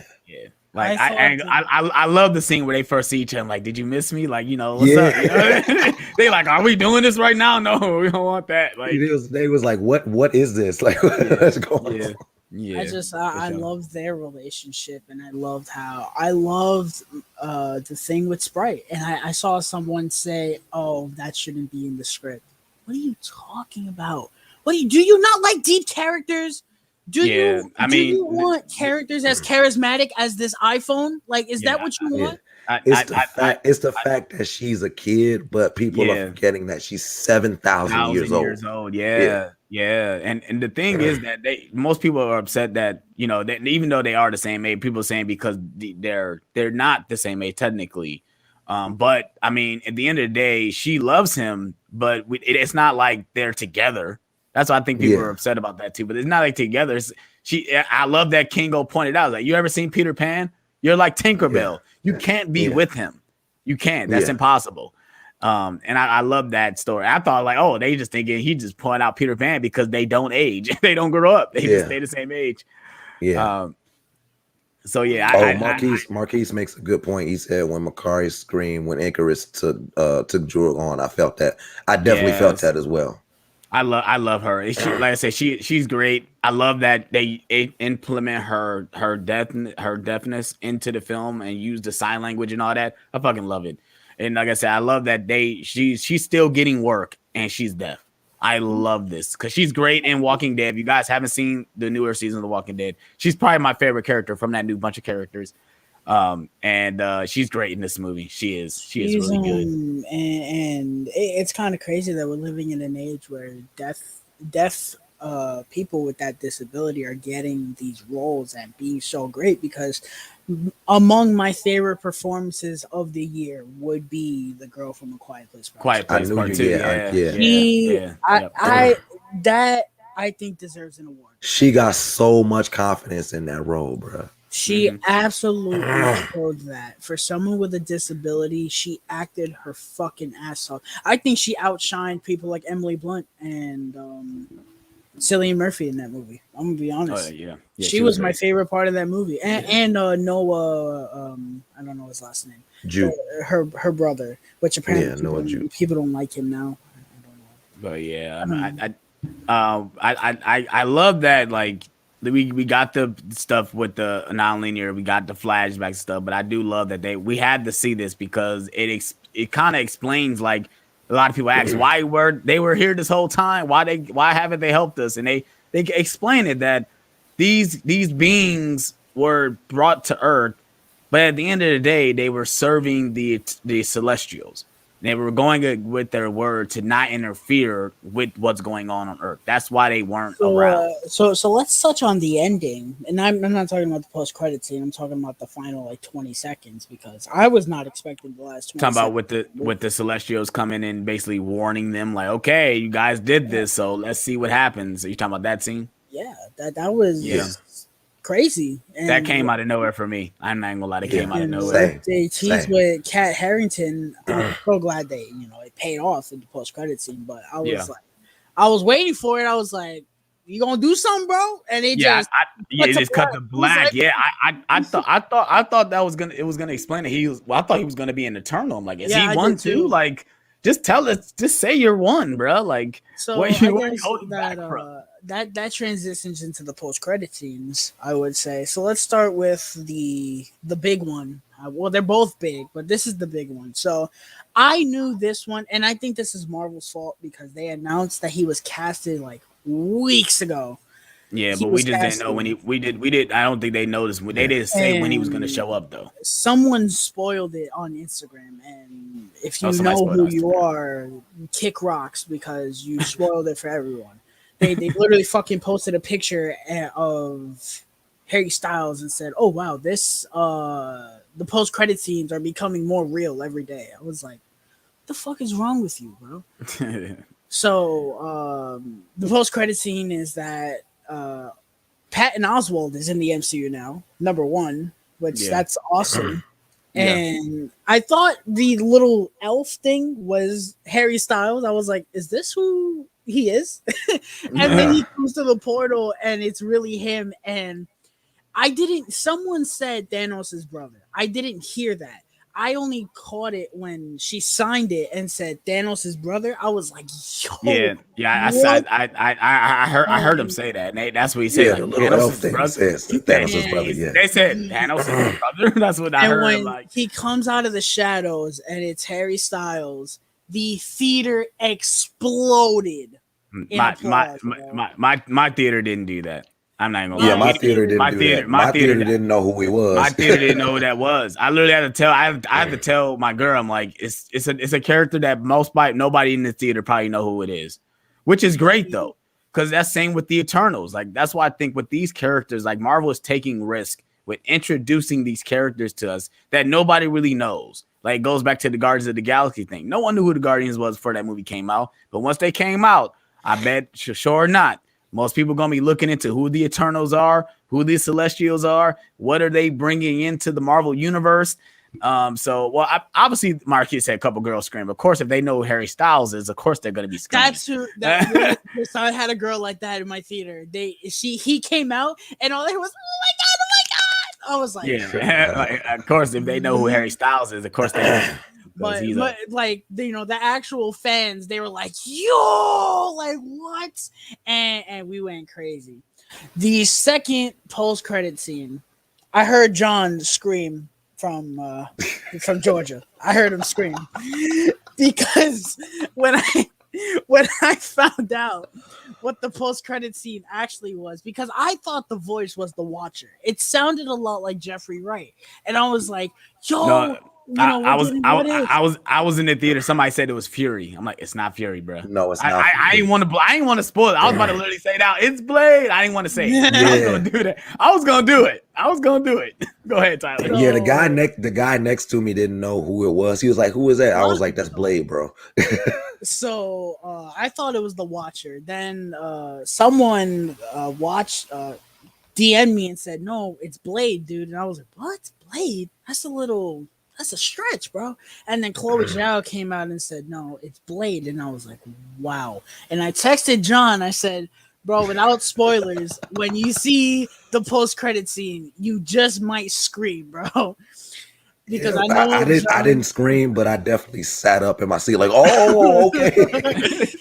So the post-credit scene, it shows that Kat Harington is actually Black Knight in the MCU, and they show him going towards the sword, and I was like, bro, I cannot believe we're really teasing medieval shit with Marvel right now, bro. Yes. And then we hear a voice said, "Are you sure you're ready for that?" And it cuts to black, and I was like, wow. So Mahershala Ali has officially made his debut technically in the MCU. It's crazy. He probably wasn't there. That was a voice. That's probably literally him in a booth recording that. I'm bad. He was at home. He was at home. I read that Kat Harington filmed that scene and he didn't know that that's what it was going to be. He just filmed the scene with the sword and then that was it. He didn't know that the voice was going in. Okay. But I cannot believe we're sitting here in 2021 saying, "Oh yeah, Blade was in a post-credit scene for MCU." Yeah. Yes. It's Yes. and for everyone that was watching when we first started, and I made the comment, if Blade is not in the post credit scenes of Morbius, they fucked up. Yeah. Oh It's Yeah. yeah, not even tremendous, debatable. tremendous. Yeah. You need that to Yeah, happen. But Yeah. I am so glad that number one, we're getting teases of medieval shit in the MCU. Like that's Mm-hmm. fantastic because that Mm-hmm. also leads to things like Ghost Rider, and Yeah. it kind of ties into Moon Knight too a little bit. Yeah. Yeah. And we're also getting Blade, like the Yeah. vampire hunter Blade Yeah. is in Yeah. the Marvel Cinematic Universe. There Yes. will Yes. probably be a time somehow where Spider-Man and Mahershala Ali will share a screen, bro. Yes. It makes me think about the '90s Spider-Man because that's where I seen all three of those characters get, was Morbius, Blade, and Spider-Man. All three of those characters have been in a couple episodes with each other. Actually, I think yeah. if I can go think about it, but that's the what it makes me give me those vibes. And hopefully, I don't know. They're not gonna capture probably that same magic. Who knows? Who knows if all three of them gonna be in the same movie? It probably won't happen. We'll see. If Marvel and Sony keep doing these deals and they keep jumping these characters into movies, who knows? But at when I was in the theater and I was like, I know there's two scenes. I'm like, I was telling Steph, I'm like, we gotta stay for both scenes. Steph, there's two scenes, and it's crazy. I had to use the bathroom. I had a large Coke, and I'm like, fuck, it's the last 20 minutes and I gotta take a piss. No, I'm like, I can't do it. I gotta hold it. I ain't gonna lie. When I got up out of the seat, my stomach was hurting like a bitch. But I gotta stay for this first credit scene, and after I'm gonna go to the bathroom, I'm gonna come back in. I gotta watch Come this back, next credit scene. yeah. That's exactly what I did, bro. Because I was not gonna miss that the other credit scene with Harry Styles coming out. Because I knew I'm like, even though I think I was reading it if someone's talking about it on Instagram, I disregarded it. Because I'm like, let me not think about that. And then when it happens, like, oh yes, there we go. Okay. But that last one, I had to figure out like how do they play out with the Blade thing, and then it's his voice. I'm like, oh yeah, that's a perfect way to do it for sure. Don't show them, just let it be a voice, and people are gonna guess. They'll look in to see who it is. Like I said, somebody in my theater thought it was Fury, but I'm like, why would Nick Fury pop up out of nowhere? That wouldn't make no sense. Why would they only use his voice? And we've seen him 1,000 times already. I'll say they would this. show Nick Fury. Right. I think it's the most surprising that it's Blade because, we haven't really gotten anything on Blade other than that's the last person we would have Mahershala expected. Ali is Blade. We don't know. We still have they confirmed if his project is a show or a movie? It's a movie. It's a movie. Okay. It's a movie. Well, that's all we know. We don't know if it's going to be R-rated, which please. We don't know what the story is going to be. We don't know what version of this character we're getting. We didn't know anything, and then out of nowhere, here's Blade in Eternals. My reaction reviews, they signed her for multiple movie deals just because if they want to bring her back for other reasons, like but I think they're going out to find other Eternals, right? That's what the point that we're doing. Yes. Yeah. So there's other Eternals out there that's like them, because as we see they use basically the same models for all the Eternals as we see in that when what's her name? What's Ajax. Not Ajax, but Cersei. Cersei. When she's getting explained everything, which I see what Tyler meant is like they give us a credit of everything, and then they're gonna tell us like within the do you know how 5 minute annoying section that was, tell us bro? everything. But to me it is what that reminded me of? That reminded me of admit, Green Lantern. They did the same thing in Green Lantern. But people might not have read that and understood what they were reading though. That's so the okay, only reason why I put that. we're gonna tell you guys also what's going on. Like what is the point of this and why were they doing? It was just funny to me. I'm sitting in the theater and I hear that conversation she has with Kat Harington, and I'm like, bro, I just read this 20 minutes ago, bro. Right. I told my friend, I was like, bro, she just said word for word what I just read 20 seconds ago or 20 minutes ago. And I'm sorry, bro. The people in my theater got no excuse because that bitch was in IMAX and that shit was like... Yeah, that's what I'm saying. Like at that point, probably people weren't looking at the screen or looking at their phones. I was reading it for sure because I was trying to get... I was trying to look at everything. I was not trying to miss nothing because I don't know anything about the Eternal. So everything I was trying to get... I was trying to figure out what was going on. I was taken a bit by it though when it started just like that. I was taken, back by it. I was like, oh, okay, Yeah. Yeah, Yeah, same. for sure, for And sure. I And was kind of looking forward to the MCU fanfare because it was my first Thursday night screening for a movie for MCU in so long, and I wanted to, get the crowd hype and shit, yeah, And yeah, I you didn't want get the that. fanfare, yeah. I was like, We're probably not gonna get it for Spider-Man either. We're probably gonna get either the Spider-Man theme or we're gonna get something else. It's not gonna be the Marvel I'm okay. fanfare. I'm okay with that though. I don't know. I kind of want, even though I think you get it with the shows, though, right? You get Yeah. it with the shows. The shows don't change Yeah. up the theme, so you get it with the shows. But I kind of do agree. I wish we would have got that too. But with the theme of this movie and watching it, I understood why they stuck with a song instead of doing I'm not doing the opposed theme. to Pink Floyd as for the MCU logo though. I'm okay with that. Yeah, I mean, I love when they do songs for real, especially when it goes within theme of the film. Like for me, like we go back and say this is not a typical Marvel film. Like this is not a typical Marvel movie. This is a film. Like the way it's plotted out, the way the characters are going through what they're going through. This is a movie. This is a film. This is not, you know, everyone's having drinks, laughing, and going to beat the bad guys. It's No, not a theme park ride. like these beings or what they are beings, they're going through a lot of stuff. They've been on Earth for almost a thousand of years, bro, and they've been dealing with all this stuff, and now they're finally coming to a head of what's going on, and they want to stop it. you know Um, what do you guys thought of Icarus basically betraying the team and wanting to do the at first, I was a little disappointed by it because it's kind of something we've seen before where, Yeah. oh, I'm turning my back on you because, I'm in cahoots, I'm respectful to all my leaders and all that shit. But when you think about it, and how this whole movie is about humanity and what makes people humans, which I love that, by the way. It's my favorite thing about the movie. I love that because in a normal situation like that, if you've been loyal to someone your whole life, no matter what they do, you're gonna stand by them. It's Yeah. just how it is. And it was Yeah. perfectly proven by that with Kingo when he said, I will follow you to the end no matter what. Mm-hmm.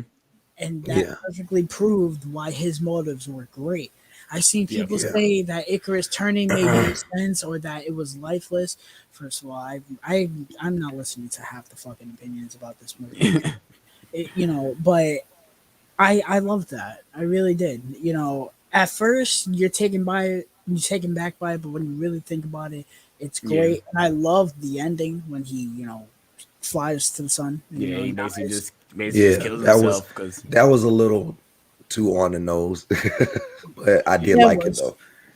Yeah, it was great. yeah, I didn't mind the turn either, but it made me upset because I was liking Icarus. I like him as a character, and for him to But actually want to do this, I'm like, now He was my favorite. He was my favorite Eternal.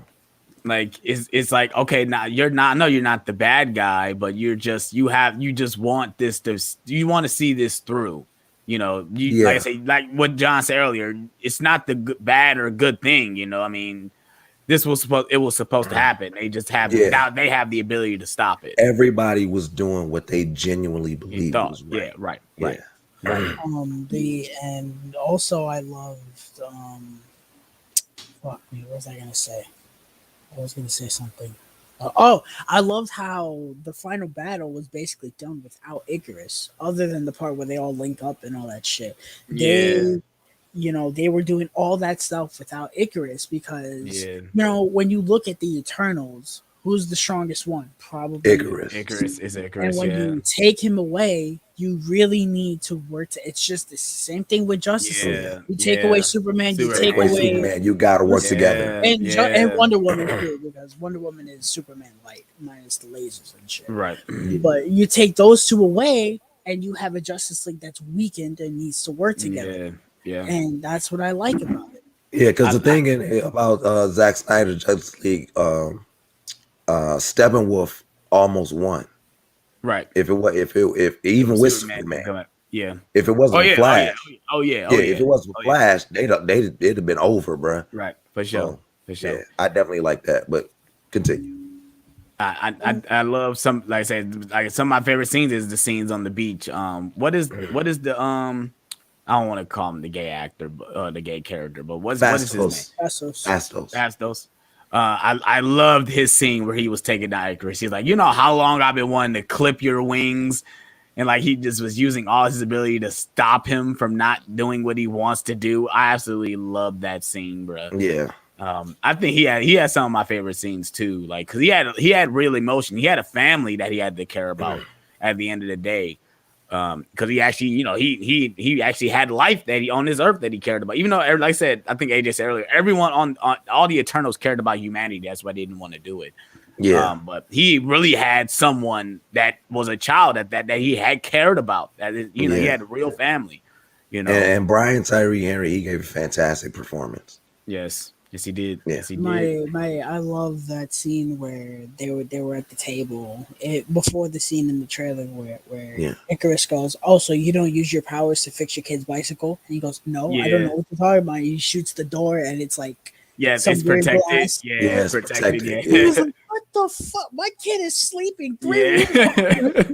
That was good. I love that. I love the later scene. Like they're all at Ajax's place, and Angelina Jolie's like, I guess she's just using her powers to do certain things. He's like, oh no, hold on, no. What I tell you, stay away. Your babysitting privileges are all gone, bro. You're not watching that. Like he has some great moments, man, for sure. I don't know. I didn't think I was gonna like him as much because I didn't really like him that much in Godzilla versus Kong that much. I felt like he was a little over the top in that film.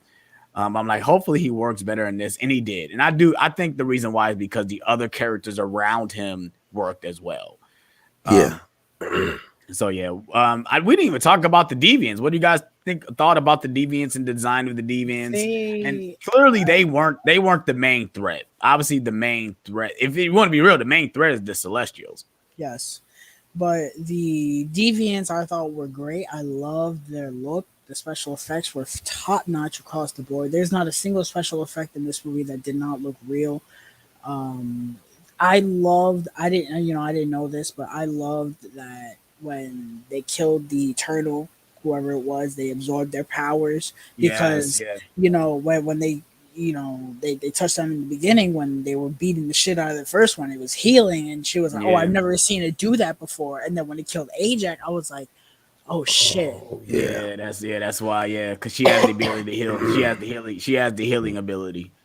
And I kind of like that, even though I wanted to see more Salma Hayek, I kind of like that Ajax dies first because, other than Icarus, she'd probably be the strongest one because she can heal. And you saw that in the scene where Thena almost killed Mercury like twice, which that scene was fucking bananas. Son just stabbed the shit out of her. I was like, damn. And you see like, oh, she's fixed in 5 seconds because of Ajax. And I like that she got taken out.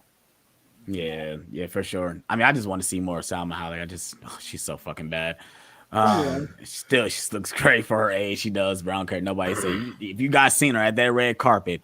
But I like I said, I agree though. I do think the way they took out the Eternals were pretty good. I mean, you felt for that. Like you felt for Angelina Jolie's character when it was I need to get these names down, bro, because it's aggravating. I can't even think of these names. When Gilgamesh died. Yeah, Gilgamesh. When he died, you felt that she was upset about that whole situation. I was so sad, bro. I was so sad when he died. He was so cool. He was like Wong. He reminded me of Wong.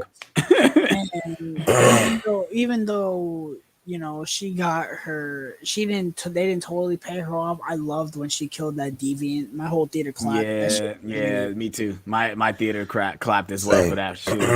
That shit was badass, and that fight itself was just beast, bro. AJ said, "Can we talk about you smack Sprite in the back of the head with the rock? Like literally just come out of nowhere though. It's like." I don't know why everyone thought he was dead. I'm like, he's not dead, bro. You don't see a body. He's not dead, bro. I thought he was dead too. Nah, I tell everybody, you don't see a body, he ain't dead, bro. He ain't dead. Because they literally just show him. They show him get lasered into the. But you seen other characters get hit with the laser and survive. Yeah. So I don't think that's just a one hit kill. So I love that was hilarious. That was hilarious though. But that even that scene though, like I think Sprite gave good emotion because she going through a lot of pain that she can't fix because she can't age. She can't be a regular human being. She has to literally be other people and stuff like that. Like we got that scene where they're in the bar and she's faking to be somebody else, and the guy touches her hand. It's not the hand, it's the illusion. And she walks away and has a look like, damn, I can't even have fun, stuff like that. It's kind of like, a little messed up. Icarus is dead. He flew in the sun. Yes, we know, AJ. He flew into the sun. But I think I do believe that he's coming back though. Not that version of Icarus. We're gonna get another version of Icarus because I that's why I think they're going out to get Eternals, but who knows which Eternals are alive or not. But I do think that we're gonna get. That's why, like I said, Salma Hayek is most likely coming back. Because they signed her for a multi-movie deal, so they most likely are bringing whoever characters that died. They're probably coming back. But I think if they don't, the characters that we got now, I think we're good with those. If they join the Avengers, that's why I was when she said she doesn't want to be a regular human, I'm like, oh, is she about to call up the Avengers? Like, hey, I can do this. I just did this. Hi. That's why I wanted the Avengers reference or something. We get one where they say, "Oh, Captain America and Iron Man gone. Who's gonna lead the Avengers?" It's like I would love to. I wish we had 3 end credit scenes. I would love to got that, just like a comedic one where they call the Avengers or something like that, just something like that.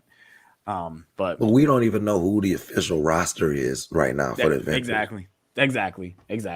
But I think it would have been hilarious if they called and someone like Rocket answered the phone and be like, hey, like, and this, it'd been a funny thing.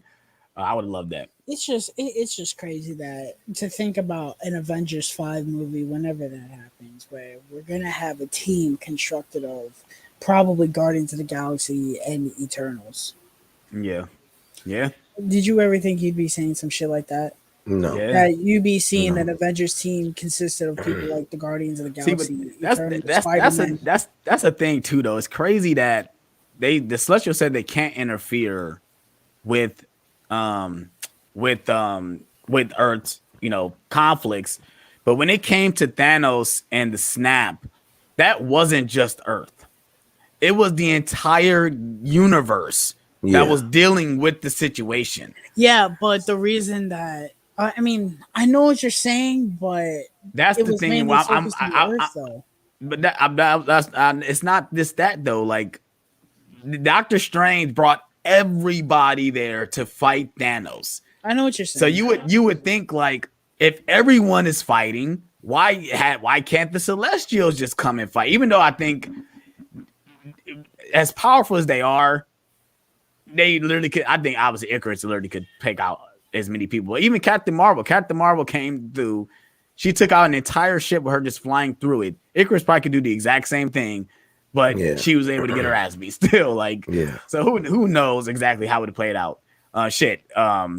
Jurek literally probably could just mind control everybody just to fucking slice their own throats. I mean, shit, I love that scene though, where they're fighting and he stops them and make everyone slap themselves and give them a hug. I'm like, that's awesome, bro. That's some shit. That's some shit I would do if I had them powers, bro. I would like literally stop some conflict and make them slap themselves and just hug it out for sure. So yeah, I love that scene. I did. When I said earlier, I think I said in the chat like some of the comedy beats don't hit. I think it was mostly the filming sequences where the guy's filming with the guy. I think that's the stuff that did hit. And also the stuff we see in the trailer, like the IKEA thing, didn't really hit for me in the theater. But I see the trailer. That's because exactly. We've seen it so many times in the trailer. So. What's up, 4K D-Ray? We got 4K D-Ray popped in the chat. What's going on? We talk about Eternals. So if you haven't seen Eternals, you're about to get. Well, we've been talking for a minute. So, but we're talking spoilers for Eternals. But yeah, I mean, I think we said about everything we wanted to say. Is there anything else you guys wanted to talk about? Because I know it's probably is more, but I feel like we touched on a lot of stuff. This is the last thing I want to talk about, and I hope it's the last thing because it'd suck if I said all this and then someone else brought up another. Yeah, see, that's the thing though. That's why there's more we're gonna want to talk about. If I can talk about more off screen, I want to try to get it all out now. I wanna just touch on the fan base again. I don't understand how you know, and I thought we were, you know, I know we talked negative before, but I'm gonna say it again because it's still relevant. I don't understand how people watch movies like Ant-Man and the Wasp, Black Widow, Thor: The Dark World, Captain Marvel, and say, "Oh, I don't like this." Or you watch a movie like, say, Far From Home, because I know not everyone likes Far From Home, and says, "I don't like this formula. I want something different." And then you watch this movie and you say, "I don't like it." These are the same people that watched Man of Steel, BVS, Zack Snyder's Justice League, and said, "I don't like this," and then proceeded to watch movies like Aquaman, Shazam, Birds of Prey, which I don't like, but it's different, Suicide Squad, and say, "I don't like this because it's different." So if you don't like one or the other, why are you What do you watching? like? Yeah, Yeah, Why are you yeah, yeah. watching? You have to like The something. same, yeah. yeah, the same people that hate this movie probably are the same people that gave Sony $250 million for Venom Let There Be Carnage. Like that's the Make it make superhero sense. movie y'all want. A movie where there's no character, no development, No horrible story. pacing, no story, horrible CGI, and lackluster action. That's what y'all want. Y'all don't Two want a hundred and movie fifty million where dollars on that trash. now granted, Eternals Mm. made 71 or no, I think it was over 100. I might be wrong. I think it was 161 million right Yeah, now. something like that worldwide. Yeah, And you Is know, this is but this now the highest grossing movie in the pandemic so far? second. I second. think Second? the first What's is No first? Time to Die. I might be Okay, wrong about okay, that. okay. But you know, that's what y'all want. Y'all don't want movies with deep characters, deep Yeah, storytelling, I agree. long pacing. Yeah. Because that's the one thing I heard. Oh, the pacing sucks. Oh, the movie's too Nah, the long. pacing does not suck. Newsflash: a Marvel movie that's not even 2 hours long is not a good idea. Yeah, I'm for sorry. sure. You Uh, can't do it and make it work. It's not possible. yeah. I'm a Tony Move Chap said he was disappointed that Kingo didn't show up at the end of the end battle. I was upset too that he literally just left and didn't come back. I was a little upset. 'Cause he literally just leaves. He literally just leaves. He takes the He cameraman. said, He "I leaves. love you guys. I'm He not said he love I'm you, not but gonna fight you he said I'm not guys." gonna Yeah, do this. Yeah, he literally leaves. He does not fight at the end. It's Oh crazy to me yeah. yeah. now. Yeah, he does not fight at the end. Because he I was was a making little the argue. disappointed. He was making the argument of the Why should we do it? Celestials are Or two? responsible for bringing life to the Yep. universe. Right. So while I want to help and do the right thing, I'm not gonna hurt any of you. Right. Right. Yeah, Yeah. I mean, it makes sense though. It's not like he just left. Like yeah, it Yeah. makes sense story wise. I know what he means though. I get it. yeah. I love the line where he asks what's her name, like, did you watch my movie? She's like, I don't have a DVD player. He's like, you hear in the background DVD. like DVD player. It's all about streaming now. Like, oh, you just got to keep it relevant. I wish he would have Right. said 4K. I wish he would have loved to say, man, we have 4K now. You know that, right? Physical media representation. Yes, I would love to sir. hear that.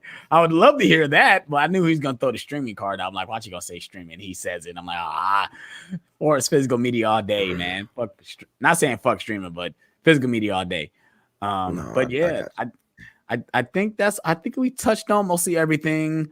I did enjoy Cat Harrington as little time as he was in the movie. I thought he was gonna play a bigger role because they was saying, oh, he's finally he's in the Marvel film or he's in the MCU. I'm like, he doesn't really do that much. He's the boyfriend. He's the boyfriend.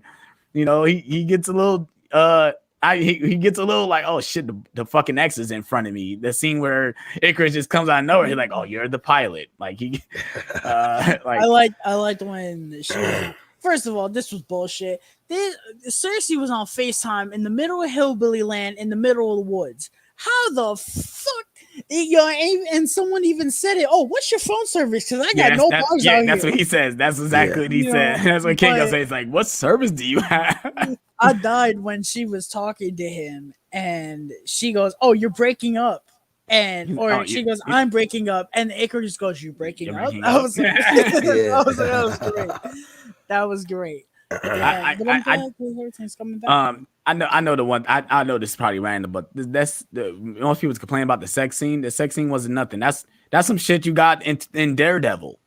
That's the same type of scene you got in Daredevil 2003. So if people was talking about that, it didn't bother me at all. I did love that montage where it shows them that they were together and that I guess they got married. That's what I'm guessing that was. They got married. They did, they obviously they spent a long time together. So that's what stopped Icarus from doing everything he's doing. Because at the end of the day, he still loved her. At the end of the day, he can't hurt her at all, regardless how much he wanted to complete what the Celestials wanted to do. He wanted to do the emergence. He couldn't stop the one that he loved, and I do believe that's why Ajax chose her.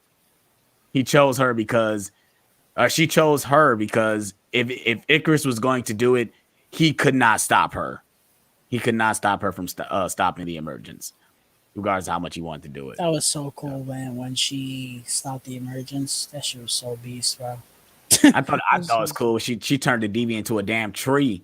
Like she literally just turned the DB into a tree, like just so randomly. And I remember I was watching, like, what the fuck happened? I'm like, oh, the demon's a fucking tree. Like, it's like literally turned into a tree. But yeah, I do trying to think of what's my favorite sequence. It's got to be the third act is dope, bro. The third act is just dope, bro. Like even all third acts for Marvel films are dope, but I think the third act is my favorite out of all the acts. The forest scene is dope. The forest scene is dope. Is my favorite. Like action wise, it's the forest scene, but my favorite would probably be either the flashback where not Kingo. Why do I forget these characters' names, bro? Because there's so many. The one that controls everybody, bro. Druid, when he controls everyone in that war, that was probably my favorite. Or when Fastos has his flashback from the war, that was phenomenal. Yeah. So, but that's the one thing I love about that. You get a lot of great character moments. A lot of characters really express how they feel when it comes to doing certain things. Like I said, I do love the monologue that Druid gives. He just imagine being here for thousands of years and not be able to do anything when we have the power to do it. That's like, how can you hold that in? He said it's painful, like knowing that we can end all of this hurt and chaos and can't do nothing. Like, right. And I understand, because if we do that, people don't evolve. Like they don't. And even though like, what's his name has the technology to allow us to evolve, and it turned us into doing something terrible. But what the cameraman guy said was a great line. He says, we learn from our mistakes. Like whatever bad thing we do, we learn from it. So Hiroshima was a lesson to us, like, bro, we need to be watching out where these atomic bombs be going, bro, because we can literally wipe out fucking civilizations like with a blink of a finger. So yeah, this movie was deep, bro. When you said that, John, like it's a lot to unpack. This movie has a lot to unpack. Because I don't think I would be I don't think I could do like a full-fledged review, bro, without actually talking spoilers. Not thinking about doing this. I don't think I'd be able to do a review, bro. I did my review. It was so hard. It was so hard, bro. Yeah, I don't think I could do it. And I still wind up doing like a 10-minute review. So yeah, because you said it was gonna be long, but I'm like, it's not gonna be that long, because you're gonna want to talk about things that you can't talk about unless you want to do a spoiler review. Yeah. So yeah, so for everybody that doesn't like this movie, I'm upset with. Well, not upset with you. I'm upset with you. Not even you can kick rocks. It's just that. No, you can kick rocks. It's just I don't understand. That's what I don't. And I know all film is subjective. I perfectly understand. All film is subjective. Yeah, all film is subjective. But like I said, I perfectly understand. People want, when it comes to Marvel movies, people want to have fun, and this isn't a fun movie. That don't make it not good though. Mm-hmm. If you really want, I agree. The Dark Knight isn't fun. Yeah, The Dark Knight is. The Dark Knight is not DC. A fun movie, bro. That's DC. People like Marvel is so precious DC to people. Disney and Marvel have brainwashed people into thinking that the way that they do movies is the quintessential, the prototypical superhero movie, and it's not. Yeah. Movies are so layered and nuanced, and whenever somebody does something different, it just turns people off. And now you got things. Now you got people like Chloe Zhao saying that Zack Snyder was her major influence for this movie, and now Zack Snyder is a blueprint. Is trending on Twitter right now, and diehard Marvel geeks cannot handle it, and it's absolutely hilarious to me. Yeah. Because It- say what you want about Zack Snyder's Justice League. I know John and Alex would probably give it a 5 out of 5 or close to it. It's not perfect for me, but someone asked me, is it one of your favorite DC movies ever? I would say yeah, because you know he took something that you got to give the man credit. He took something that it should have taken longer for us to get it, with the amount of with the limit of superhero movies we had for people like Aquaman, Flash, and Cyborg. We did not have those Yeah. solo movies, even though now we have Aquaman. Right, When Justice right. League came out, but Yeah, if you think about it, this was supposed to come out in 2017 when we did not have. yeah, So you have to think about, he took something that was very limited in terms of us giving a shit.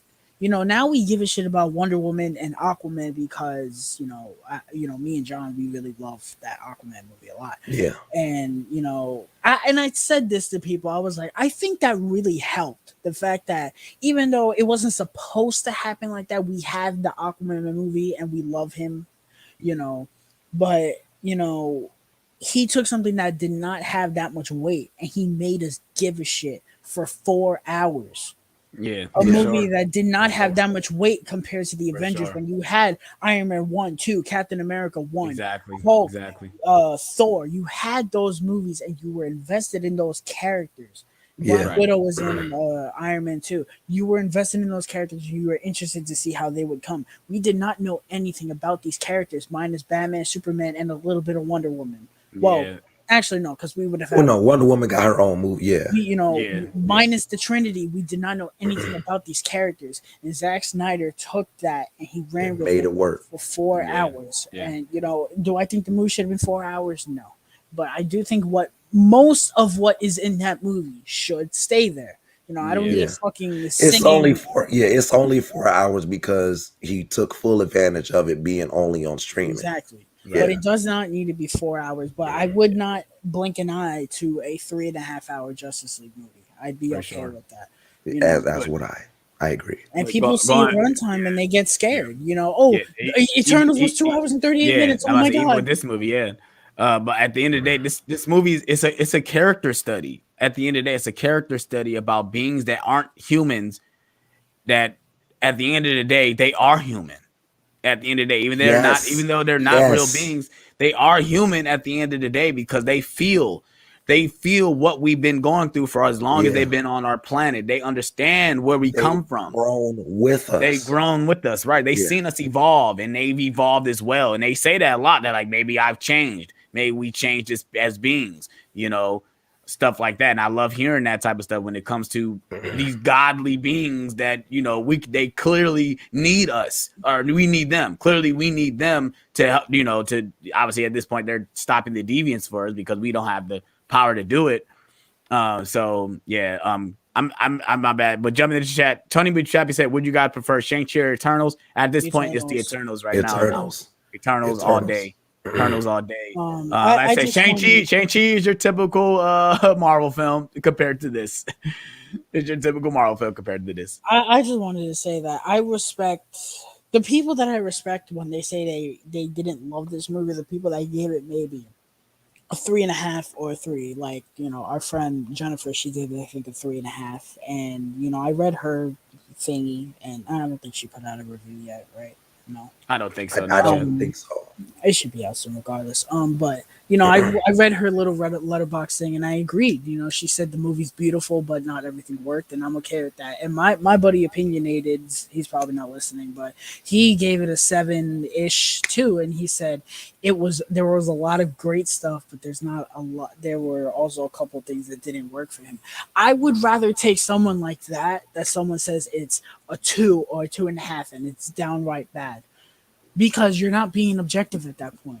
Yeah. You're going based off the MCU. You're not going based off the fact that it's a film. You're not. That's the thing. People aren't looking at it as a singular body of work. They're looking at it as a chapter in the MCU, and you can't do that. Look at it as a singular body of work. You might like it better like that. And those are the best types of MCU movies, if you ask me, because as much as everyone loves Endgame, I'm sorry, and I'm gonna get the bullets and the pitchforks and the torches. As a They regular coming, bro. film, it's not that strong by itself. It is only as strong as it is because it's in the MCU. Yeah, You look at a movie like Infinity War or Winter Soldier or Civil War, those three movies, and I'm including Infinity War because the concept of the world ending and all of these people coming together to try and stop it is phenomenal, and the way it's handled is great. But you look at a movie like Winter Soldier and Civil War, those are real life scenarios that could yeah, happen. yeah, And for if you sure. take away the Marvel aspect and you just place in regular characters that were developed Yes, well, yes, they exactly, work. exact. Yes, yes, Substance over yes, And spectacle. there's not a for lot sure, of for Marvel sure, movies for that you sure, can say that. for And it's sure, the for God sure, honest truth that people do not want to realize. The for sure. MCU movies are only as strong as they are because they are within the MCU. If you take Hmm. away the MCU aspect, they don't work that well. Some of For my sure. favorites, like Far From Home, Homecoming. Well, no, Homecoming I think works as a regular movie, but Ragnarok, the first Thor, Thor: The Dark World. You know, most of those movies don't work as regular films. Right. Eternals is probably the best that works as its regular on its own, minus the MCU. Because you don't get that many references to the MCU realistically, other than that one scene where they talk about, oh, the Avengers are gone, Hmm. or Yeah, Cap and yeah, Iron Man are dead. Who's gonna Yeah. lead the Well, Avengers? yeah. they bring up what's his name? It's like, are you a wizard like Doctor Strange? That's another Yeah. one Marvel reference they said earlier. But if you take away the MCU references and you take away the Marvel logo, it's not a Marvel movie. And people are afraid of that. Yeah, Because I guarantee you, going back to what Tony Muchapi said in the chat. He said hopefully this doesn't affect the MCU taking risks, and I don't think it's going to affect them taking risks. I think they're going to see the backlash, but they, like I said, if you guys look at the audience score compared to the Rotten Tomato score, obviously the audience score It's is always night and higher, day. but it's night Yeah, and it's day. night and day. So if it to me is like, do you care about the critics or do you care about the people actually going to see these films? You know, that's because that's how I look at it. Do you care about who actually are paying to see them? Are you worried about the people that are going to see it and writing about it in the next article? Stuff like that. Because after the day, they're not paying to go see it. These niggas get screeners. They get to go see this shit for free and write about it and get paid for it. We have pay our hard-earned money to go see these movies. So, it's crazy. It's just crazy to me though, bro. and I really, that's what I think Doctor Strange Multiverse of Madness was going to be before they switched directors. Which I'm not saying Sam Raimi is not going to do a great job, because I do think he's going to do a great job. But I truly think Scott Derrickson was going to make something truly special and different Yes, with yes. Multiverse of Madness. I think it was going to be a straight horror movie, and they Yeah. realized that. And Feige was like, "Listen, bro, I love you, but you're not making the movie we need or that we want." Yeah, yeah. And that's the reality that I really fucking hate that we're living in right now. I think the only MCU project that's gonna hit those points the way Eternals did is probably Hawkeye, if I'm gonna be honest, because I think Hawkeye is gonna be very good. I think it's gonna be very grounded, which I've always said I love grounded MCU, like things like Infinity War and Endgame and Ragnarok. I love that stuff, but I love grounded shit like Civil War and Winter Soldier. Yeah, you for know sure. so Yeah, for I sure. think Hawkeye's gonna hit those points, and I think the other one really that I think is gonna hit is Moon Knight. Those are the only two right Yeah, I agree now with Moon Knight. that I think are Yeah, gonna hit those points of, if they weren't in the MCU, would they work on their own? yeah. Other than that, Uh, I don't really A- think any of it is gonna work yeah, like yeah. that. AJ said, "How do you guys feel about Thena with the deviant at the end?" Oh, it's We awesome. talked. We We Yeah, talked talked. We about talked. We that. talked Yeah, about we that. talked AJ. about We that. said it was dope. Like he tried to use. He tried to use her mind going crazy to try to take her power, and once he said remember, she remembered, and like, oh, Yo, I'm here to kill you. was that deviant Bill Skarsgård? yes, I think so. Yes, yes, because it I see was. his name. I seen his name. I said, who did he play? He's got to be the deviant. He has to be the deviant. That's the only thing that hit me. I'm like, he has to be the multi. I know he's doing the multi capture for that deviant too, because he's not Yeah, shy away from being the in the suit or whatever. He did it for Pennywise. Why not just fucking do it for a whole CGI character? And I think it was great though. I think it was great. The because that was his voice too, right? It was having him talking as well as the voice too. yeah, yeah. Yeah. Oh yeah. Oh yeah. He was dope. He was dope. But yeah, we got any more thoughts for Eternals, you guys? I know we're gonna talk more about it off screen and stuff, but you guys got any more thoughts on Eternals? I The just music was great. I yes, love the the score music. was Music score phenomenal. Yeah, the was score was great. fantastic. Like I say Um, it looks great. Like I said, I can't. I'm sitting there trying to think about a flaw, but like I said, I guess the biggest flaw is this second act kind of drags. Some of the comedy just doesn't hit some of the other Marvel movies does. But that's really it though. I can't really think about any weak. Like I said, all the acting is stellar. Chloe Zhao did an amazing job directing all the scenes and all the actors. I think all the actors give great emotion with the characters they're given. So yeah. I'm just, I love that a movie like this exists, and I love that. I don't think I've ever walked out, minus Endgame and Infinity War. I don't think I've ever walked out of an MCU movie feeling this way since Winter Soldier or Civil War. I am so thankful that a movie like this exists, and I hope people come around to it.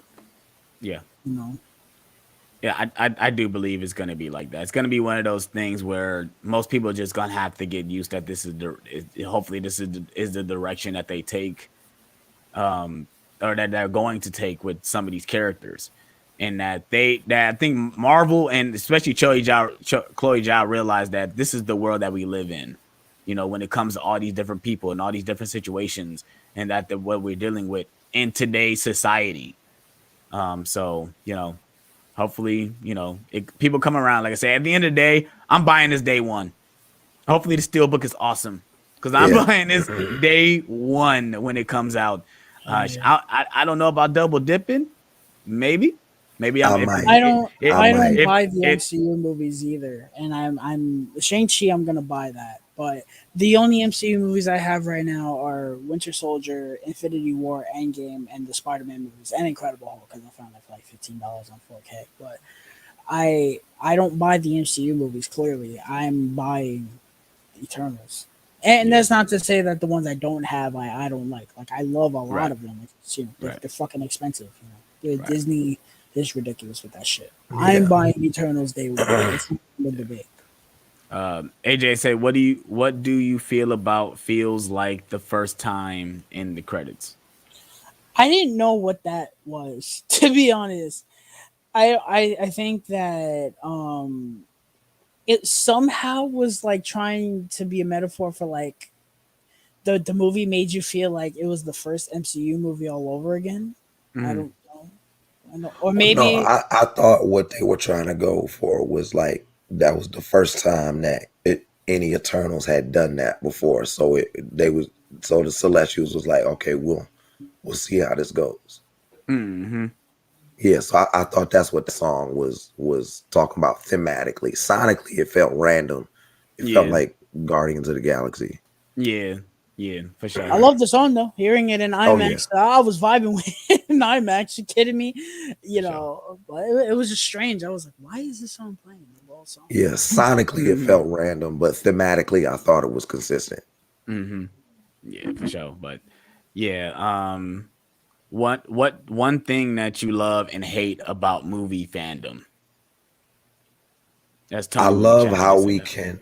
I Can't love take how we can come together for certain things, like big events, like big event films like Infinity War, the Mhm. first Avengers movie.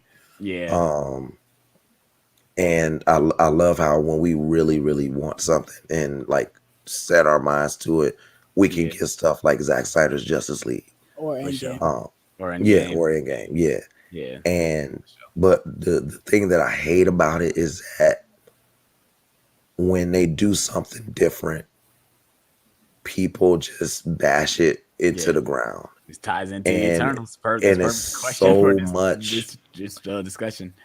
Yeah, and it's so much toxicity Yeah, on every side, and that I really hate it. I yeah, what I Especially when it comes to Marvel versus DC. It's yeah. so much Yeah, toxicity on both sides. I the hate it. tag off that point.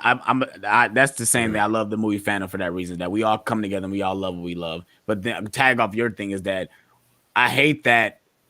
Why can't we just love it all? Why can't we just Exactly. accept that we're getting all this stuff and we all are accepted to like it? Because I always Right. think about back then when I was a kid, I couldn't go out and say that I love Marvel and I love DC.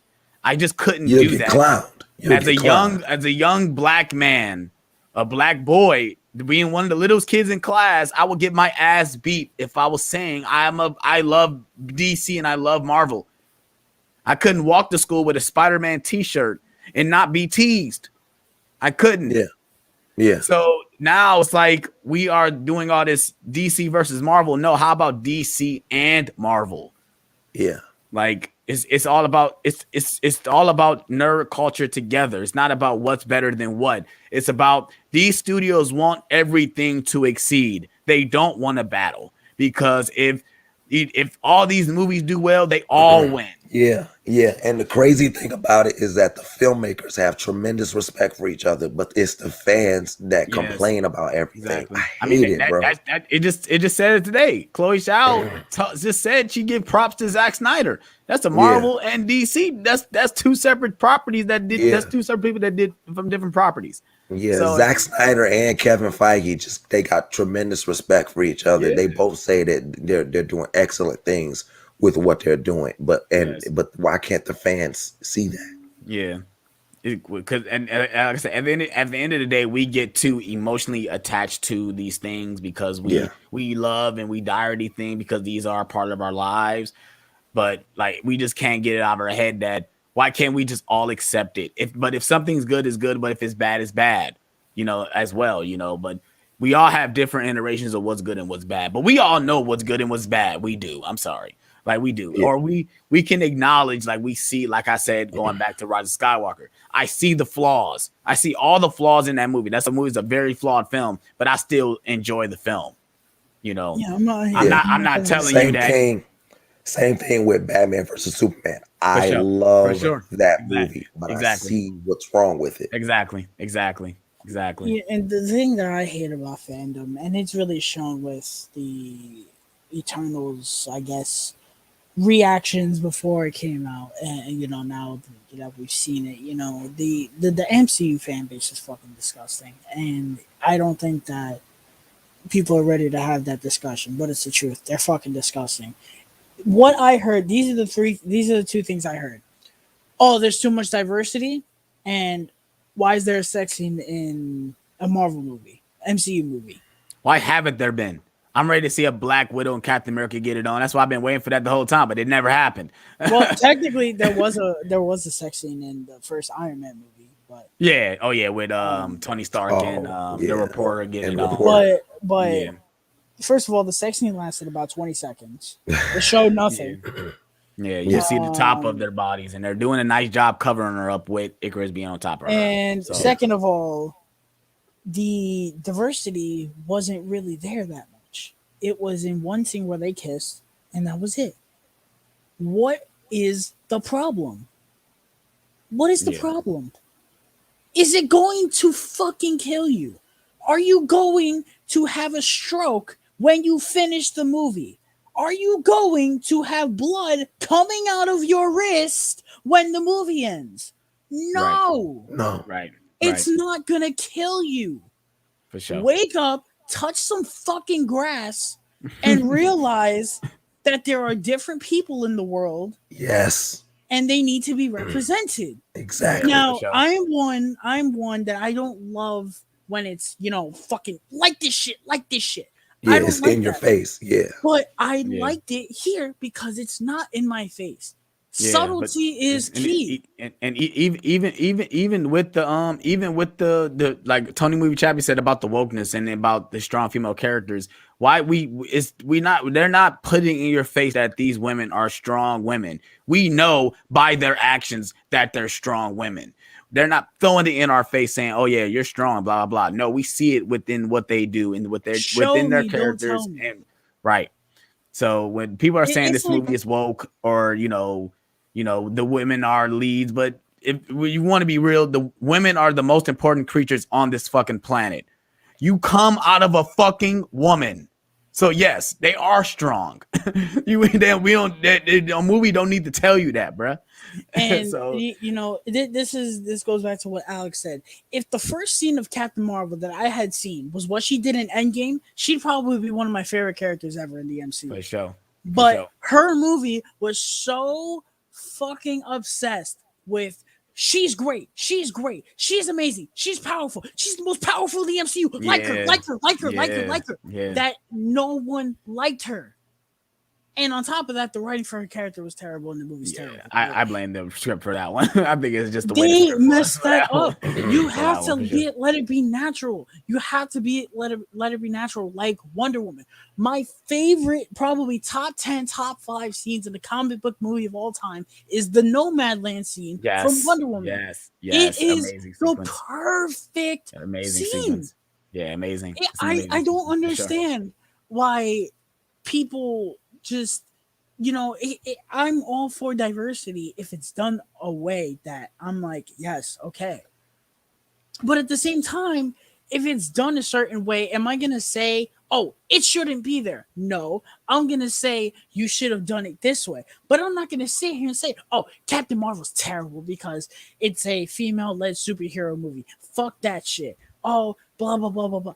I'm not going to say that. Right. And that's what people get confused with, and I really hate.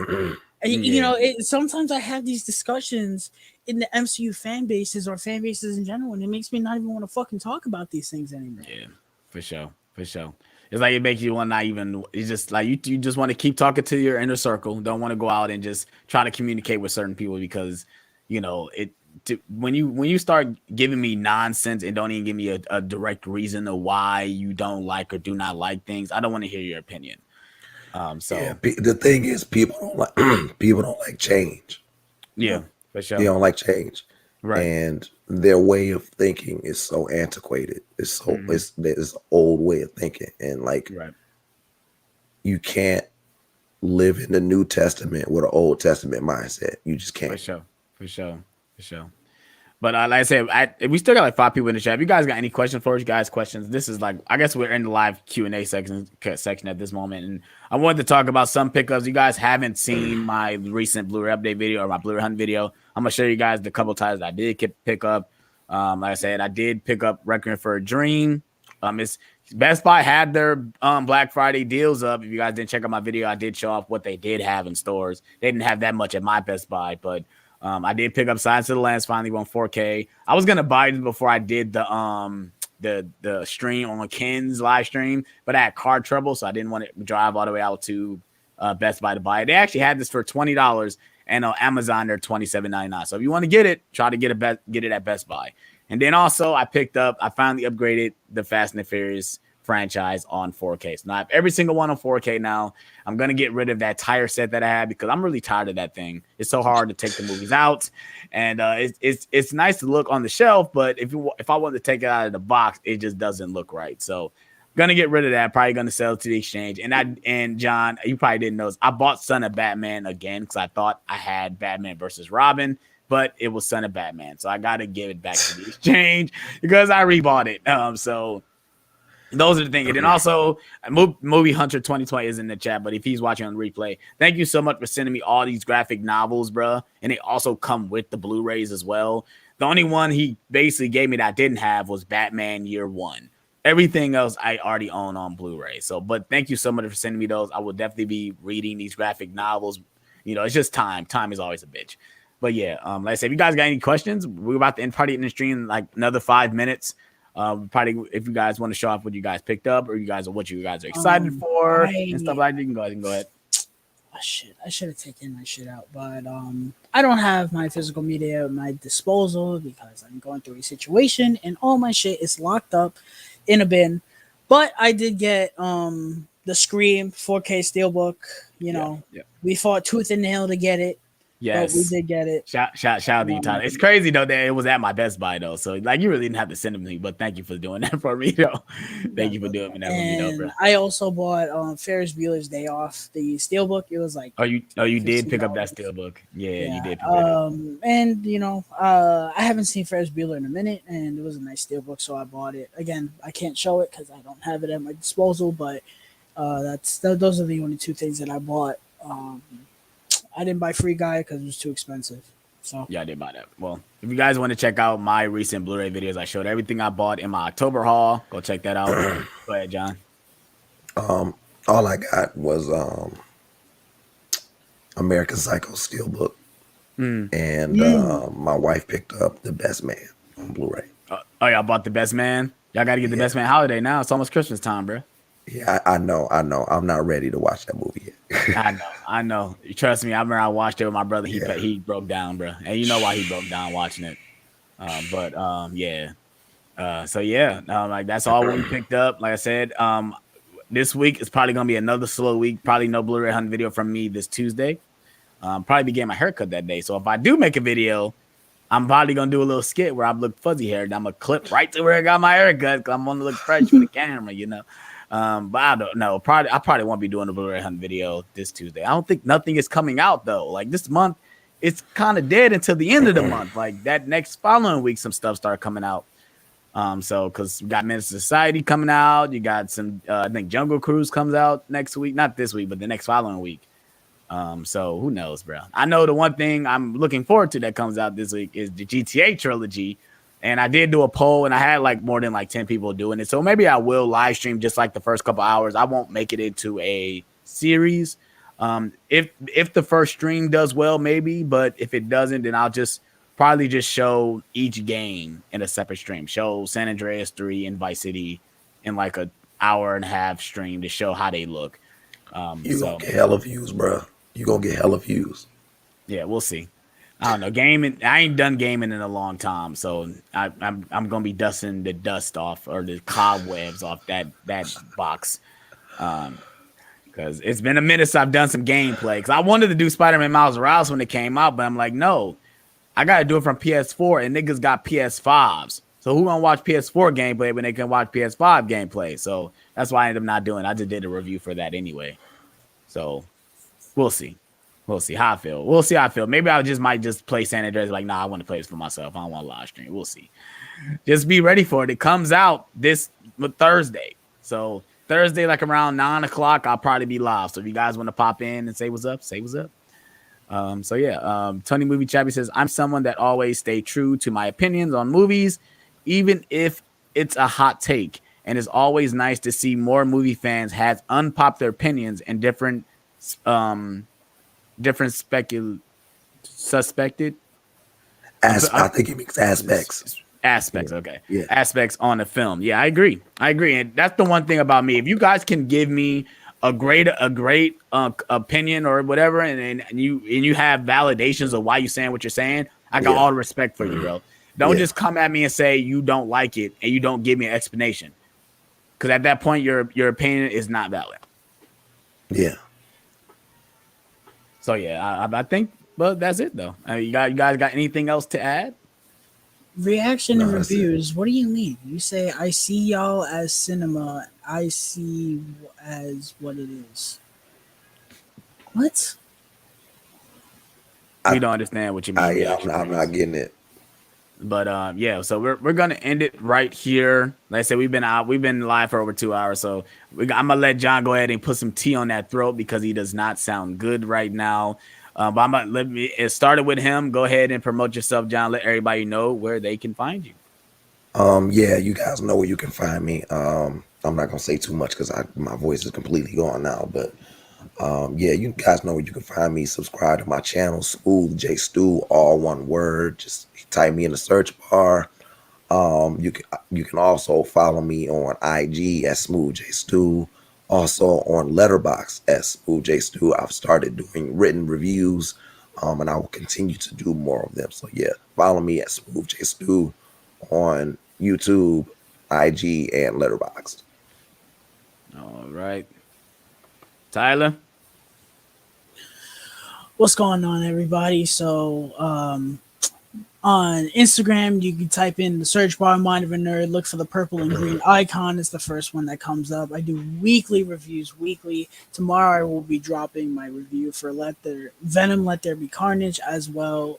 On Wednesday, I will be reviewing Home Alone in preparation for the unfortunate reboot, Home Sweet Home Alone. That review will be on Friday. It will be uploaded within the afternoon before Disney Plus Investor Day, and I will also be live with Benji Sandergaard. Look forward to that. But yeah, so I appreciate if you guys would follow me. Once again, Mind of a Nerd in the search bar, purple and green icon. You cannot miss it. And thank you guys again. I look forward to the next episode of Nerd Talk. Yes, sir. Like I say, go ahead and check out these guys' channels. Like I say, go check out Mind of a Nerd. His link to his Instagram or the way you can follow will be in the description below. He has great reviews, very, very detailed reviews, bro. Go check him out, bro. He really gives what he thinks about these movies. That's why I kind of wish he would do YouTube, because all he had to do is just his review, just put it into a video form. Because I really want to hear his voice as he's saying these words. But go ahead and check out Smooth J Stew as well. His link to his channel will be in the description below. If you are new to my channel, this is the Alex Thomas channel where I do live streams, Blu-ray content, reviews, now trailer reactions. Go ahead and check out all that content. Hit that subscribe button, hit that notification bell to stay up to date on my videos. Shout out to everybody that joined me today. Reaction reviews, Tony Movie Chappie, AJ Reacts, Luke Ponto, Brad Hill was up. Yeah, I know you're late, but you probably can watch on the replay. Shout out to all you guys for joining me today. I really enjoyed it. And I know we kind of went on a rant because this movie at this point is making us go into a rant. We love it, but we don't understand why. Tony Chappie want to know what's your letterbox, buddy? No caps, Tyler _A1502. All right. So yeah, I hope you guys enjoyed this stream. We'll be on the, we look forward to the next Nerd Talk. We'll be looking forward to all our content come with the next couple of weeks. And we are honest with you guys. Peace out. Peace. Stay smooth.